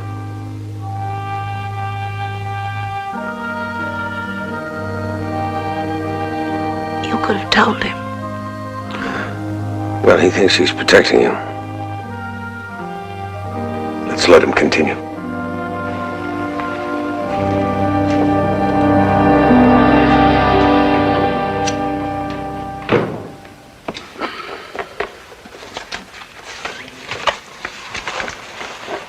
Look it over and sign the affidavits.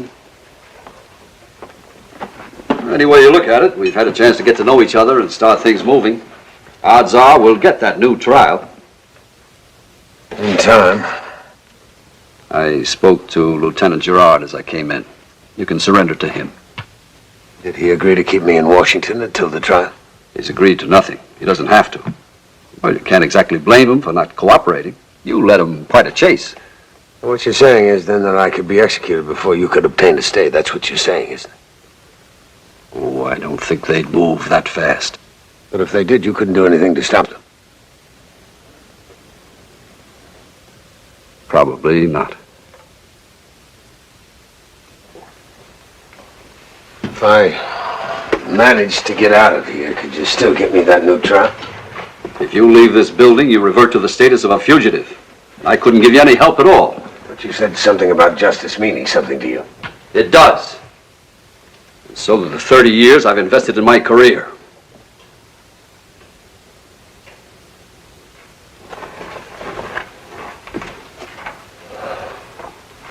Well, I haven't much choice, have I? From the way they have this place blocked off, I'd say you have 24 hours and no choice at all. Tomorrow, when the embassy moves out, the police move in.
I missed you, Charlie. I know it sounds silly, but I took this job thinking I could be part of something important. You know, history in the making, that kind of nonsense. It's not nonsense. No? Well, right now I wish I were back in the Peace Corps, translating Sincerely Yours into Swahili. I'm out of jokes, Charlie. What will I do now? I don't know. I don't either. I'll think of something.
There he goes. You two can take the limousine.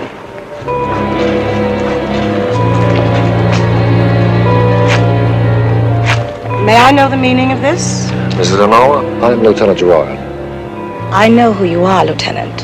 However, I do not consider that an explanation.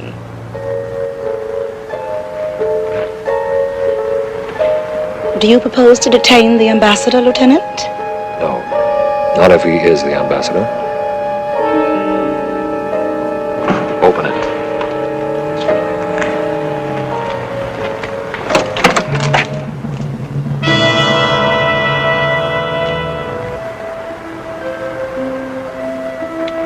Thank you. Excuse me, ma'am. The van is loaded. We're ready to leave. Fine, we'll meet you at the hotel. Was there anything else, Lieutenant? No, not if you're through in there. My authority says I can enter at 5:30. Well, Miss Priestley has instructions to lock up at 6 o'clock.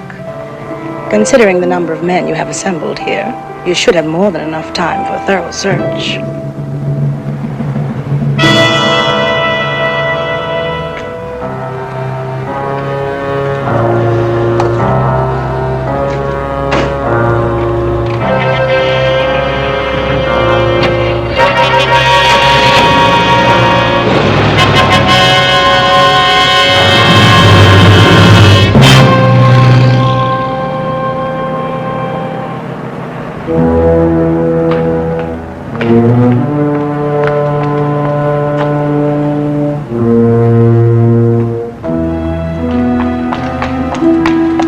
Where'd they go? The ambassador and his wife are on their way to the hotel. No, I mean the moving van. Just pulled out. It just what? Weren't they supposed to go? Well, no. They were supposed to leave a packing case for all these things. Now what am I going to do? They're gone, it's gone, everybody's gone. Kimball's still in there. I don't know. I don't think so. What do you mean you don't think so? Well, he was downstairs when I went up to get these things, and when I came down, he had gone. Lieutenant, can I have a couple of cars? We gotta head off that van. Max, Arnie, let's go.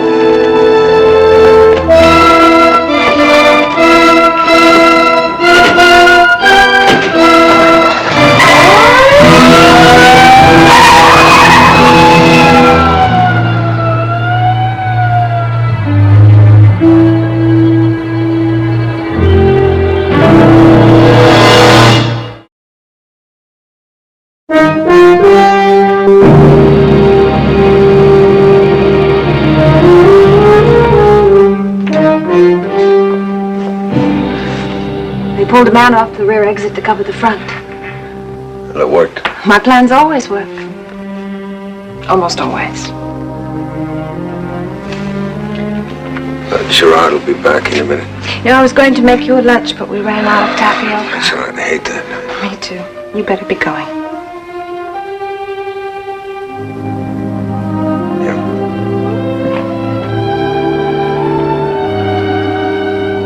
Charlie, if you're ever passing through town,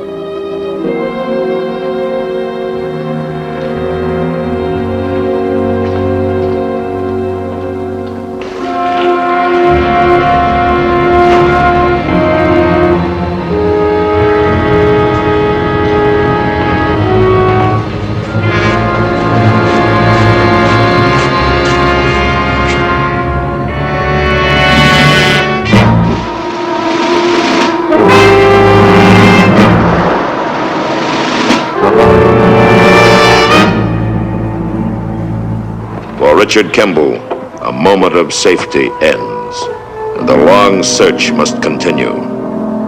For he knows the only true sanctuary lies in the elusive proof of his innocence.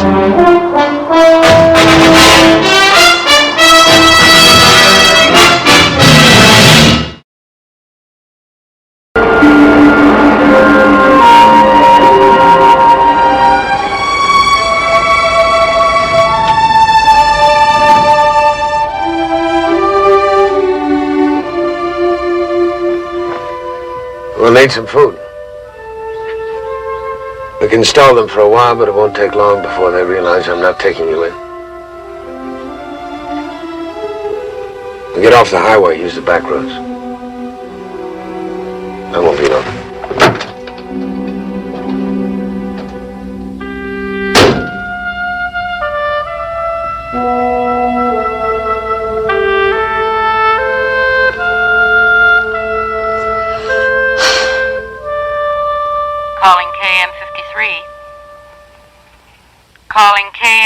KM53.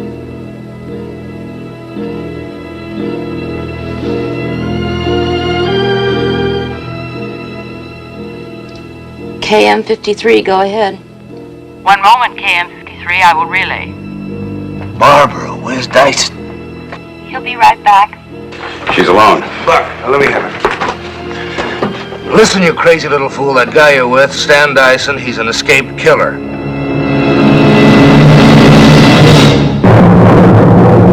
The Fugitive. A QM production. Starring David Jansen as Dr. Richard Kimball, an innocent victim of blind justice, falsely convicted for the murder of his wife. Reprieved by fate when a train wreck freed him en route to the death house. Freed him to hide in lonely desperation, to change his identity, to toil at many jobs. Freed him to search for a one-armed man he saw leave the scene of the crime. Freed him to run before the relentless pursuit of the police lieutenant obsessed with his capture. The guest stars in tonight's story, Janice Rule, Steve Einert, and special guest star Sherry North.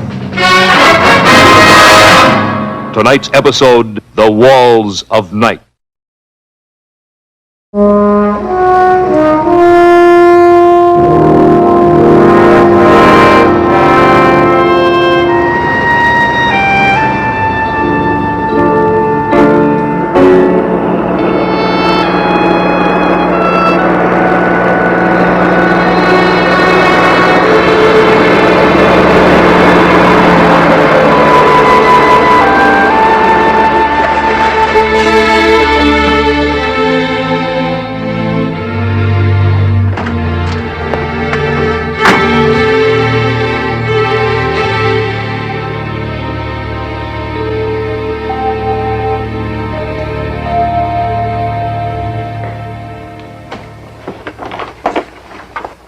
Take it to her. Yes. Yes. Yes, sir, your shipment's on the way. Absolutely, I just spoke with the driver. You'll have it by 1. Oh, no bother at all, sir. Always a pleasure to be of service. Oh, Don't tell me. That could only be our nervous Nellie, Mr. Watson. that's the 6th time he's called today. No, I take it back, the 8th. Well, don't look to me for sympathy. It's that irresistible telephone personality of yours that's to blame. You feed him vinegar instead of honey when he bugs you. Maybe he'll take his business elsewhere. Mm-hmm. The 6,000 annual account with it. That would guarantee me a Christmas bonus for sure. $6 grand. The guy cost me more than that in tranquilizers.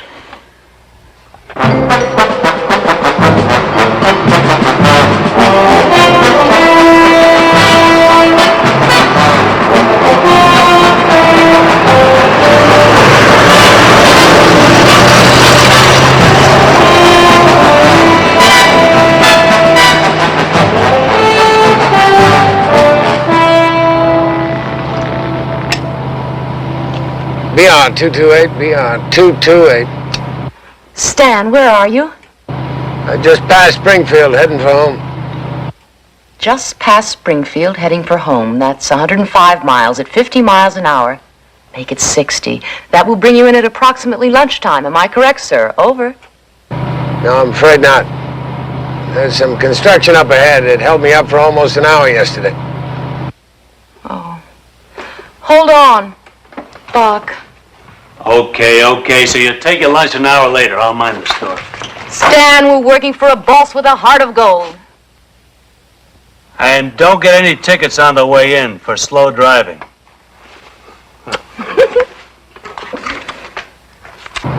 For Richard Kimball, a squawking radio phone has become a warm voice, a sympathetic human contact, a release, if only for a while, from the terrible ache of loneliness.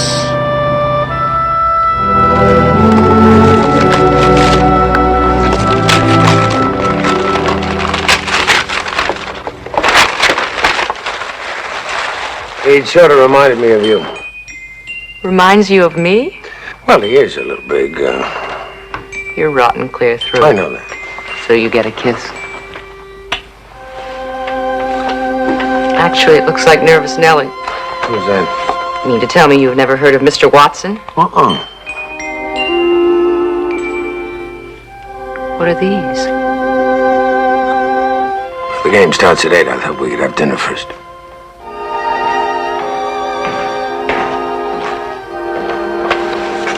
Excuse me, sir.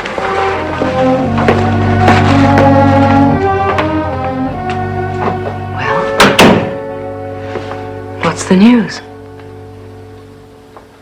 I told you it would take time. Why did you come here to spy on me at lunch?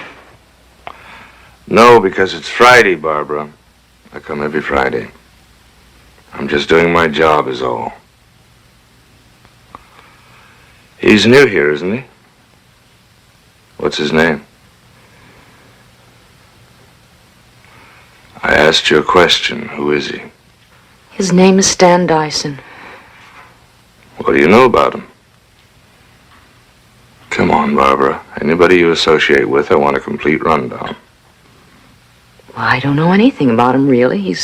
Hasn't been here that long. He's nice, he's polite, he's reliable. So's an alarm clock. What do you want me to tell you? That he cheats at solitaire, but he's nice to dogs and kids? Why don't you write out a list of questions? I'll go interview him. What's he know about you?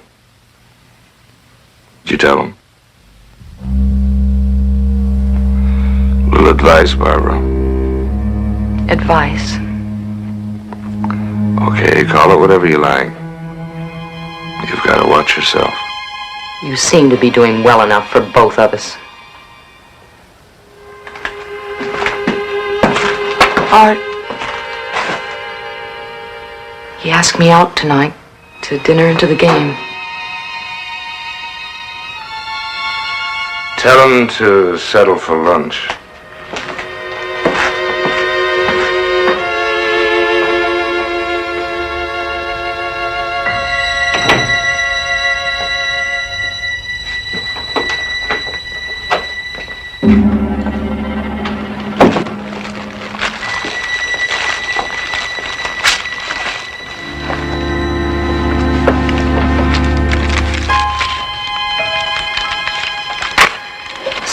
I know, you're busy.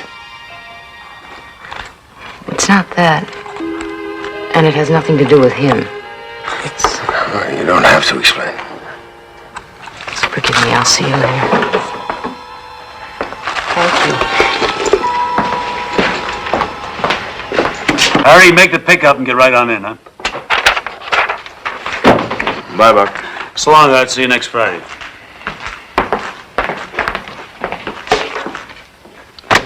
Why did you let him see Stan's personnel file? What could I say? Anybody you're interested in, Art Meredith is interested in, too. You know that. Stan Dyson is none of his business. Oh, but you are. And more than just business, too, it's my guess. Though he'd be the last one to admit it. You could show him a hoop and he'd jump through it. All right, so he doesn't turn you on. That's no reason to put him through a meat grinder. You owe him something, Barbara. He's got his neck stuck out a mile for you. I know that. Hey, what's this? Mr. Watson. You know, it does kind of look like him at that. Stan give this to you?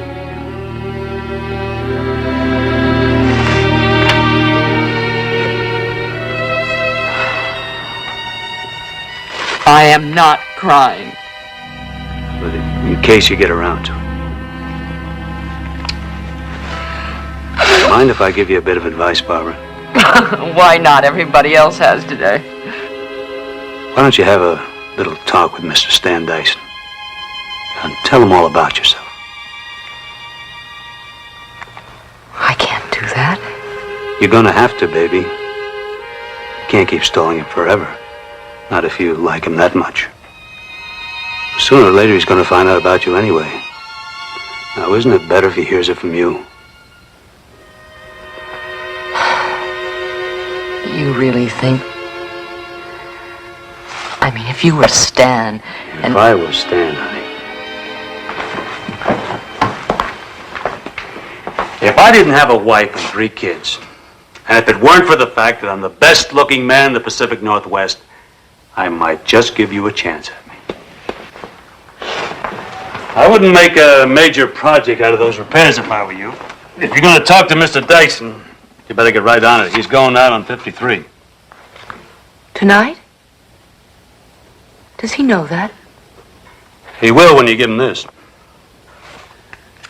Tell him he has to stay over in Seattle. We've got a return load from Vancouver for him for Monday. Well, are you going to give him this or not?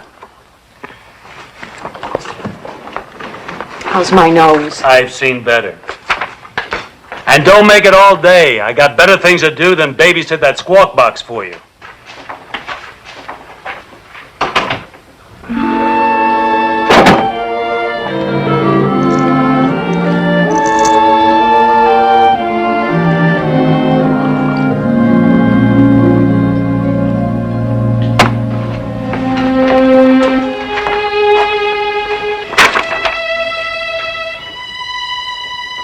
Well, I couldn't have taken you to dinner anyway.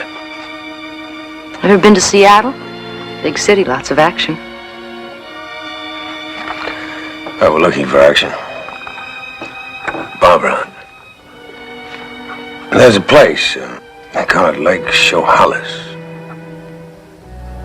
Driver told me about it. It's off-season up there. It's quiet. Oh, Stan. Well, we could just get away for the weekend. You know, just get away from all this. I'd love to, but I can't. You're busy. It's got nothing to do with him, and it's not what you think.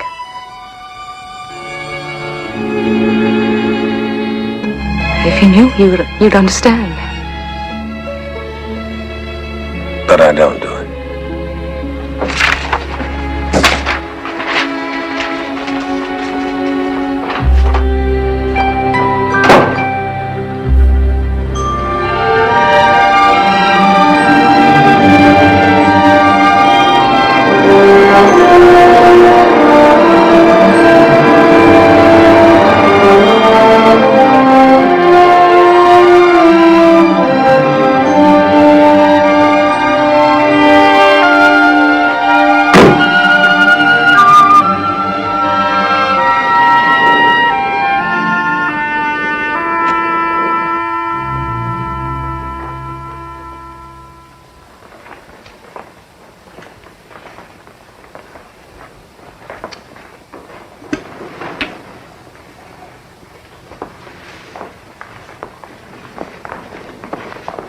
Willie? Coming. This tablecloth needs changing. Got it. And, that window needs washing. Are the new menus back from the printer? Yes, they're on the table in the hall. Well, I'll go and change. That'll be a help. What? I said, this is gonna help. Oh.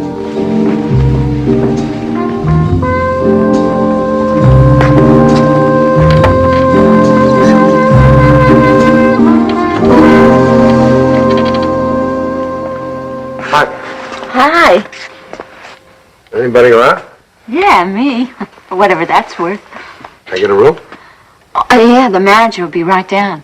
Boy, you don't know what a tizzy you're going to throw him into blowing in here without a reservation. Yeah, I guess I did take a chance, didn't I? What time is this dinner on? I just looked in the kitchen. The cook's got something out there that he swears up and down is chicken. But if you ask me, he went out and bagged a chipmunk. Or would you believe possum? You just overnight? No. No, I thought I'd stay the weekend. Is that your rig outside? Uh-huh. You from Seattle? No, I just made a delivery there. You mean you chose to come here to this morgue instead of staying overnight in the city? Yeah, well, I thought it'd be quiet. Yeah, you're right there. This place is so quiet that the crickets roll across the river whenever they feel like chirping.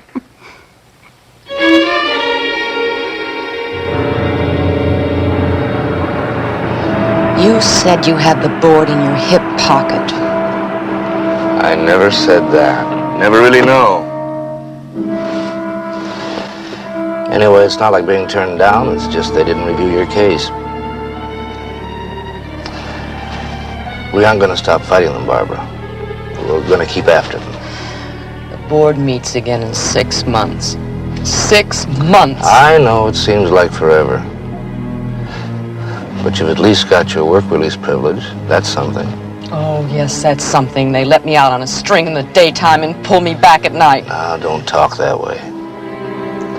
Hey, just hang in there. You'll get your parole.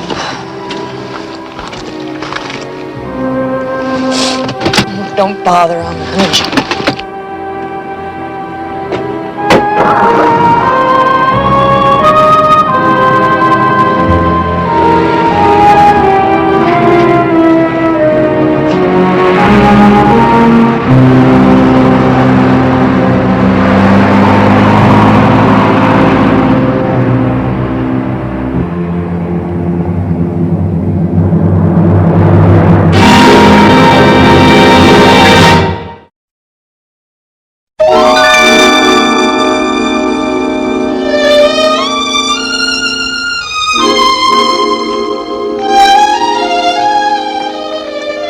Hey, we're closing. Do you mind if I sit down? No. Well, what do you think of the mad whirl at Lake Shohalis Inn now? Let you in on a secret. It's not much better when it's in season. Every time a new joint opens up on the lake, this spot dies a little bit more. My name's Willie. Standish. Well, you'd think after a whole day on my feet, I'd be ready to flop down, wouldn't you? But not me, no chance. Comes nighttime and I'll make a run at the jug. In the jug? It's a spot about a mile down the road. Of course, the girl hates to go there alone. You know how it is. Well, I'll pay for the beer. Willie, Well, there's always tomorrow night, right? Right. But in case you do change your mind, I'm in cabin number 3. Okay. I'll remember.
Saturday, don't you ever... No, because Friday night I dropped Barbara off at the prison and she still hasn't reported in. No, I didn't actually watch her go inside. Why would I? As many times as I've dropped her off, how was I to know? Of course not. Sure, she was upset, but it's not the first time the board didn't review her case. I figured... Buck, you don't know where she is? You're about the only person she turned to. If she didn't come to you, then... I don't think she'd actually take off on her own. She's got too much sense. Did you check the hospitals? Yeah, of course you would. Well, if she calls here, if I get any bright ideas, I'll buzz you.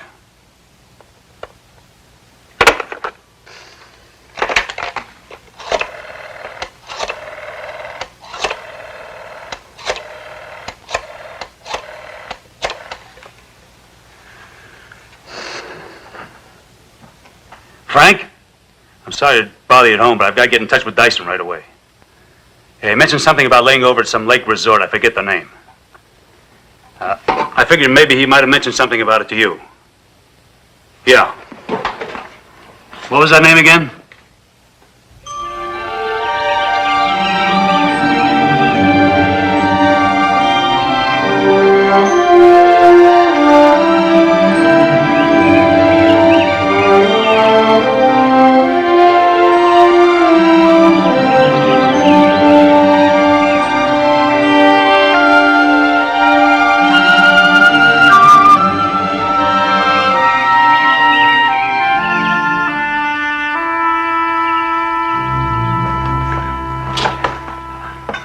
Enjoy your breakfast. Good morning.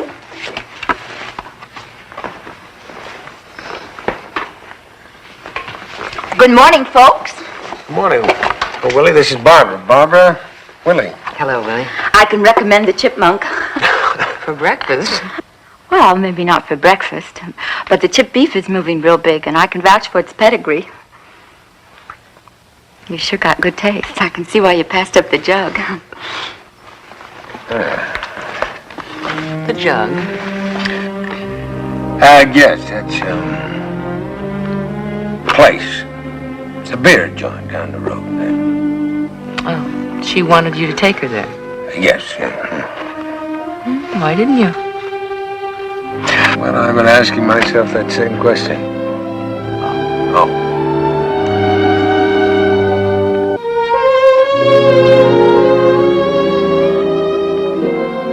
It can't be on a party line operator. It's a resort hotel. All right. Sorry. Will you please keep trying?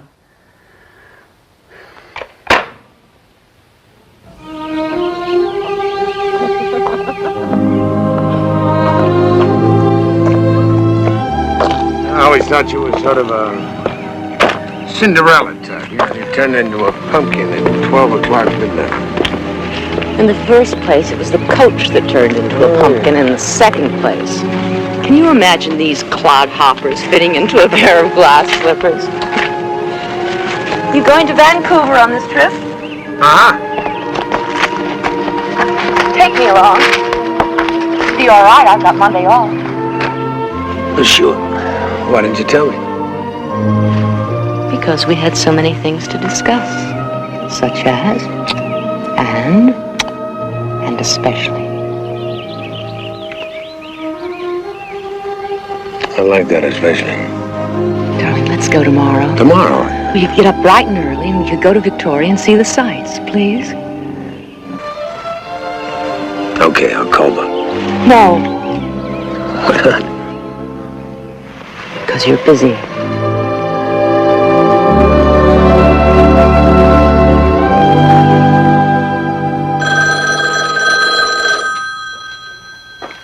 Willie, get that. Can't you see I'm busy? It's lucky I'm not. Hello, Lake Shohalis Inn, entertainment capital of the Pacific Northwest. Look, maybe you can help me. I'm trying to reach... Yeah. Uh-huh. Uh-huh.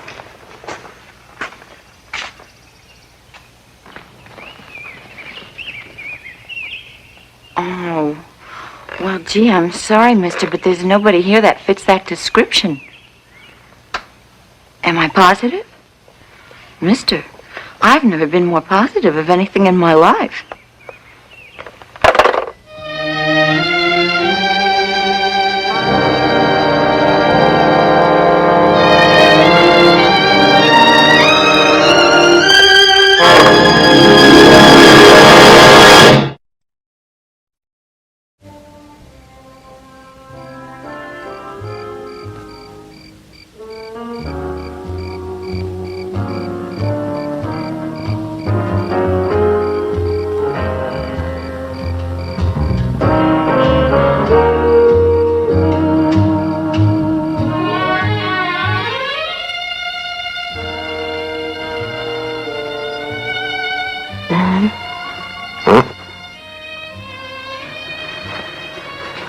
What if I'm not what you think I am? You couldn't be, but I'll settle for even half of that. Barbara, none of us are what we hope others think we are.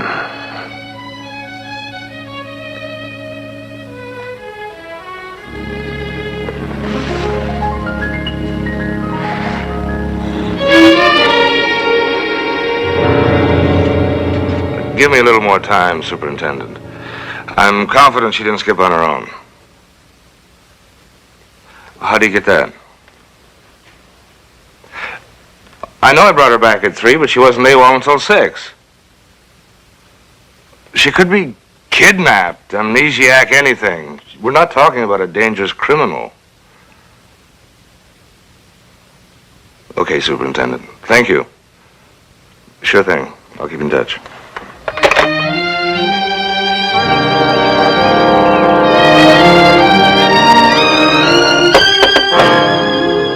Come in.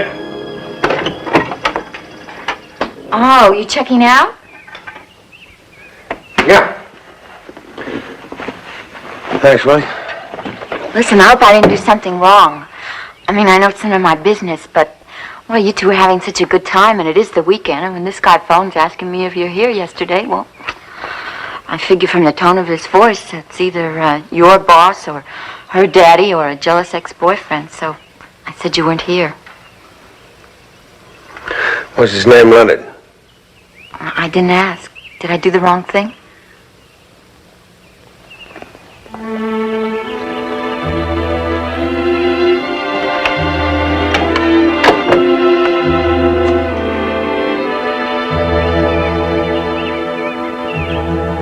VR 228.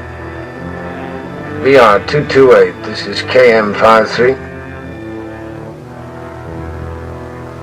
If she can get back before she's picked up, maybe Meredith can still square it for her. But she's dead if she runs, you understand? I understand. Forget the Vancouver pickup. Just get her back here. We'll send... I thought you were on my side. Who says I'm not? I'm only trying to help you. That's all any of us are trying to do. By sending me back to prison, I won't go. She'll be there, Buck. That's a promise, Al. Why didn't you tell me? I don't know. I stood there looking at those walls and thinking about you on the outside. I knew I never could spend another night in that place. Stan, please help me. You've got to go back, Buck. That's easy for you to say, but you don't know what it's like to live like a caged animal.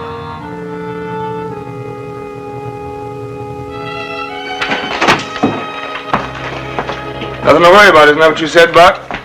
Stan Dyson's a good man. He'll see she gets back. Well, I just got that report on your good man. Adamson Furniture reports no record of Dyson employment. Portal Hardware, no such firm. Yeah, same thing all the way down the line. All his references faked. But don't you bother to check up on a man you trust with thousands of dollars worth of wheels and merchandise. Now, let's go see if the address he gave you is a phony, too.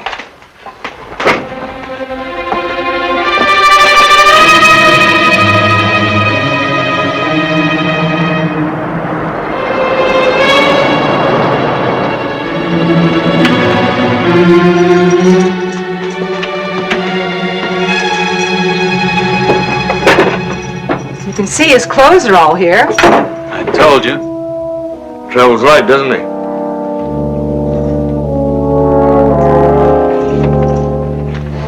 What do you expect to find?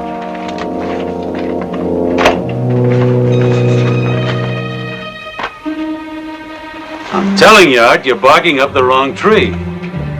Now, if I can shake a man's hand and look him in the eye, I don't need references, and I've hired a lot of people, including 3 others on work release, and I haven't been stuck yet.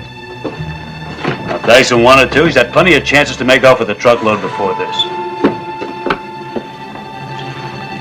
Hair dye. So, the man uses hair dye.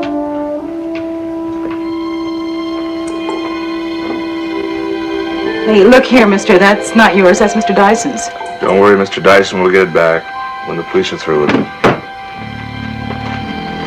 Thank you, man.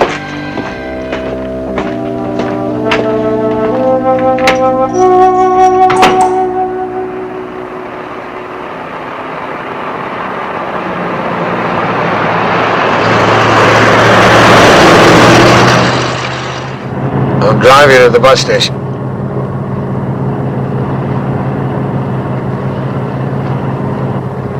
I see. Leonard was so sure. About what? Tell Stan all about yourself. That's what he said. Stan's a good guy. He can take it. You think I can? I don't know. But you might as well hear the whole story. And I'm not excusing myself. As much as my fault as it was his.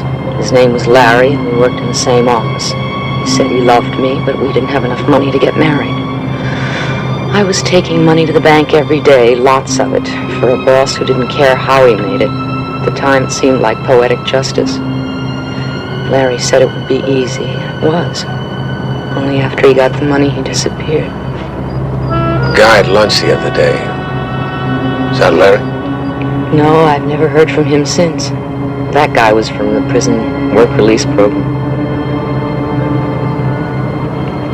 Stan, take me with you, please. I can't, Barbara. Why? Nothing will happen to you. Even if they catch us, you wouldn't get in any trouble, would you? Would you, Stan? Yes.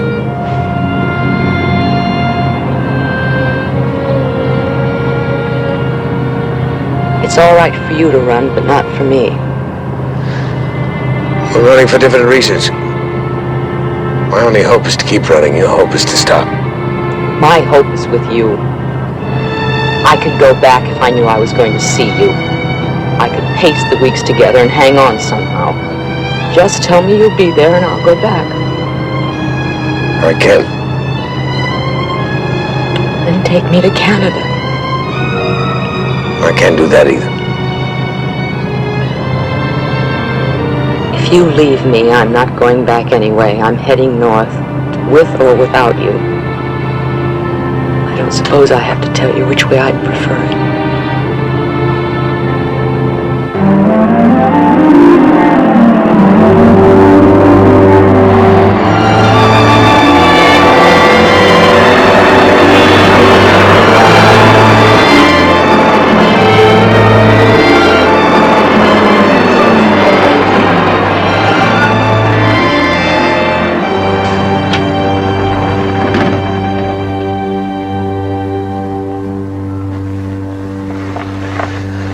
We'll need some food.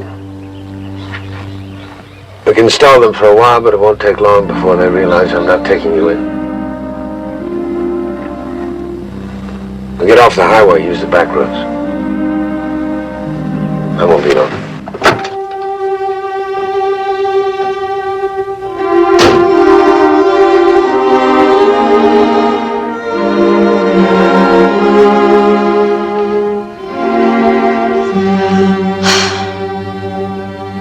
Calling KM53. Calling KM53.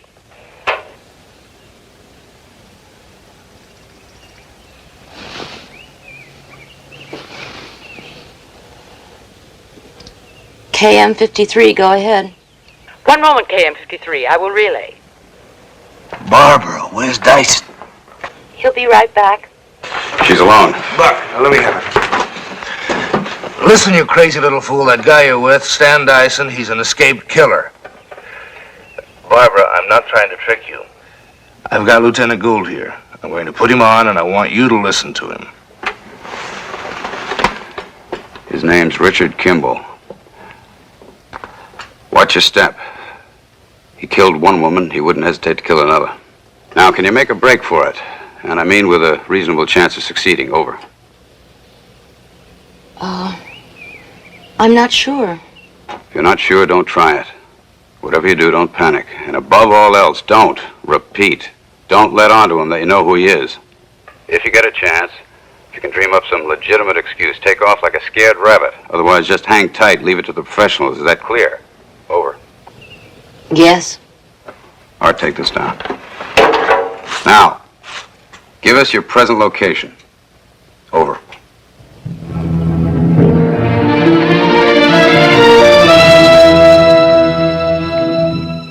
Listen, I can't talk anymore. He's coming back.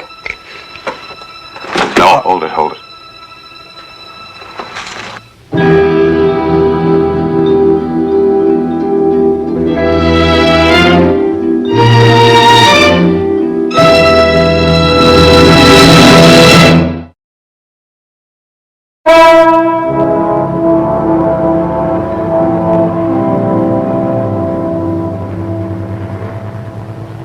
All right.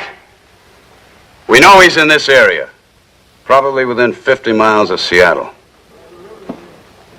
Now, if your guess is right, Mr. Leonard, he'll have to proceed along one of these secondaries to Highway 99 and then turn south. Well, there's no reason he shouldn't. He doesn't know you've got a make on him. Not unless the girl told him.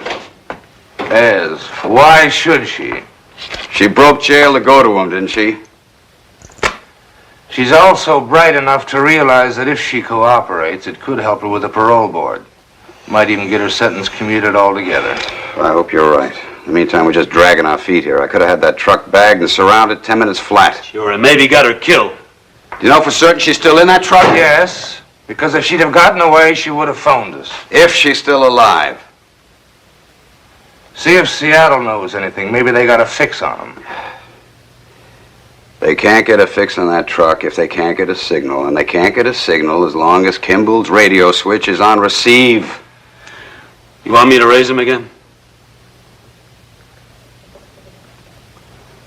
It wouldn't hurt. I'll alert Seattle.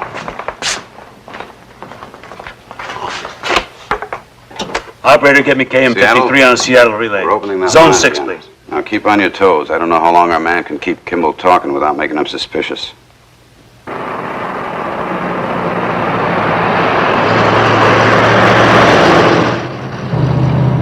KM53. Come in, KM53. I have to take it. Why'd they keep calling? That's the third time in the past hour. I want to make sure I'm bringing you in, that you haven't talked me out of it.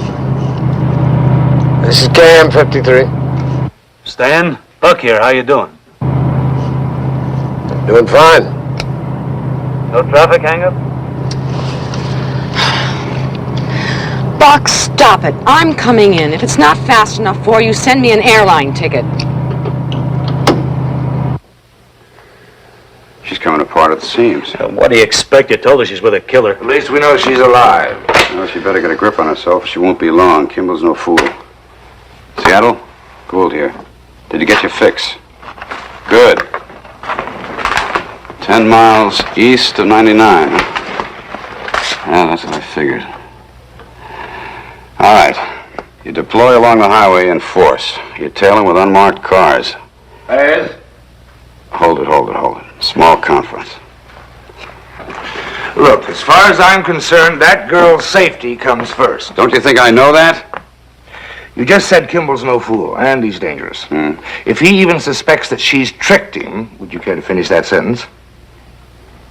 Okay, he says he's bringing her back. Well, so far it looks as if he is. In that case, you can wait and take him here after she's safe. We won't know that till he hits 99. My money says he turns north towards Canada. Well, can't we at least wait and see?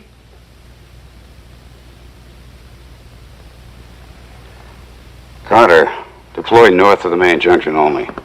That's right, north only. I know it's wild, but we got a wild man here. That's right, no tail south.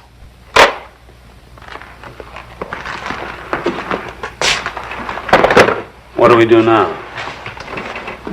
We wait.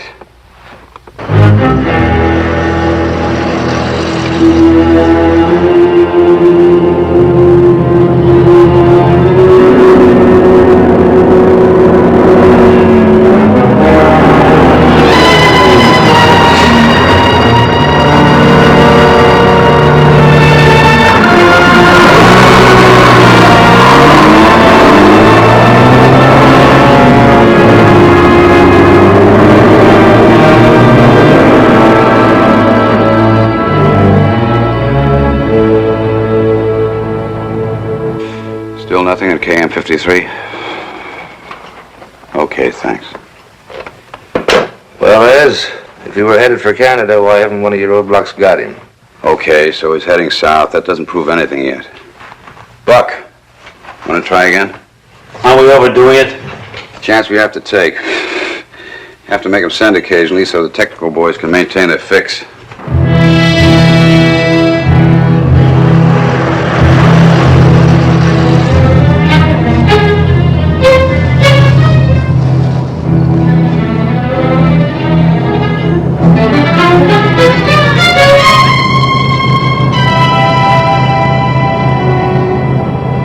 If I can't talk you into it, I guess I can. The switch is open. He's sending. Stay with it. I don't know why you want to go back to jail when you could be on your way to Canada. How'd we do? Wait a minute. Right. He's heading into town. All right, that means she didn't tell Kimball. You remember that for the parole board. Now look, they'll be coming over the bridge. You have 4 cars waiting. But don't close in until I give the word. Right. Let's go.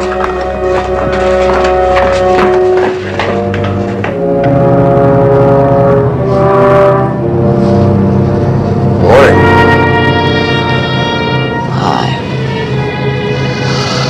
Oh, I had such wonderful dreams. All about Canada. You ever been there? The western part? No. My father used to take me there. A long time ago, but I never forgot.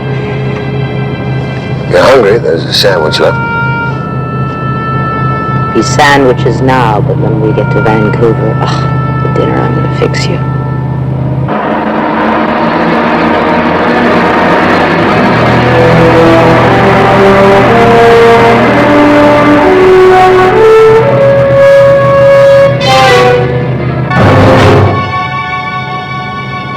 Stan, you're running into a trap. Turn back. I know. You know? All the calls from Buck. Radio fix. They've been tracking us. But why did you answer them? If I hadn't, they'd have closed in by now. They're not after you, Bob. They wouldn't go to this much trouble. They're after me. How did you know it was a trap? Father?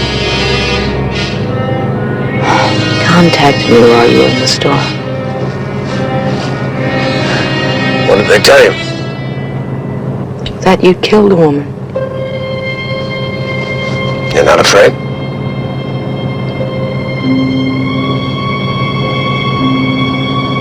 It was my wife, but I didn't kill her. That's why I have to run. That's why I can't take you to Canada. Or I can't take you anywhere with me.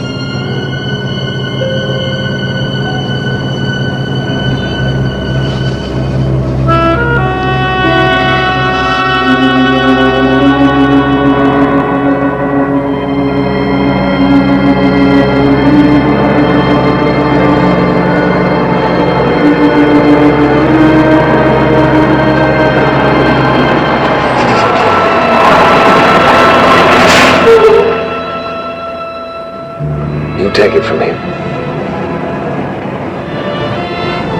I would have liked Canada, but I wouldn't have liked myself very much.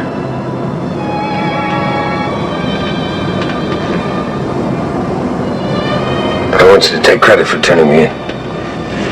You really think I want that kind of credit? You take anything that'll get you out of there one day, Shimon.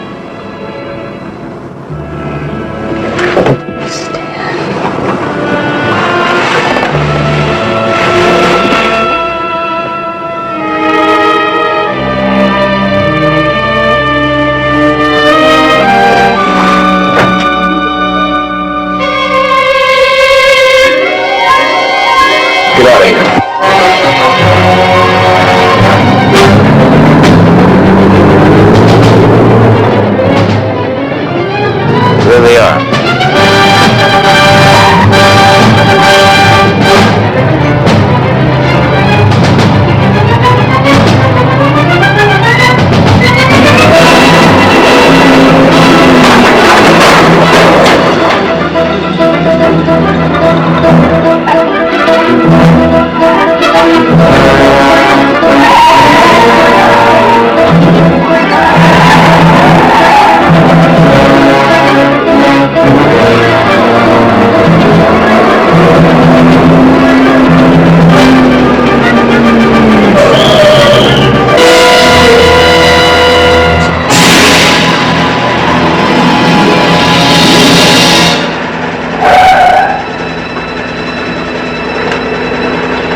understand what happened.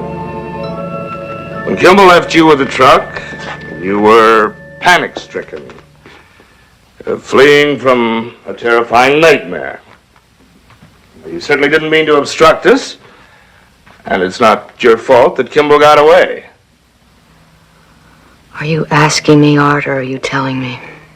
I am trying to penetrate the fog you've been walking around in.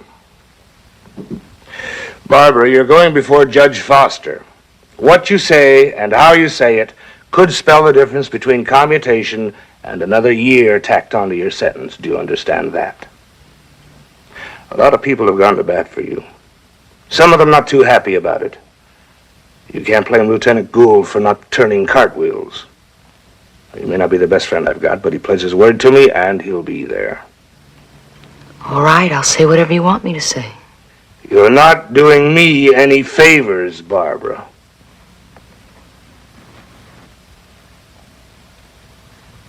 I'm sorry. I appreciate what you're trying to do. I really do.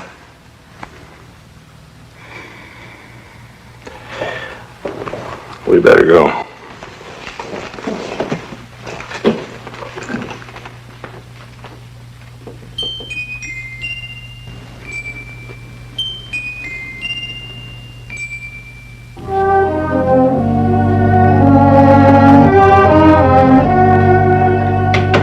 Barbara's sentence will come finally to an end. But for Richard Kimball, there is no calendar on which to mark the days. Loneliness once again stretches ahead, as apparently endless as the city streets.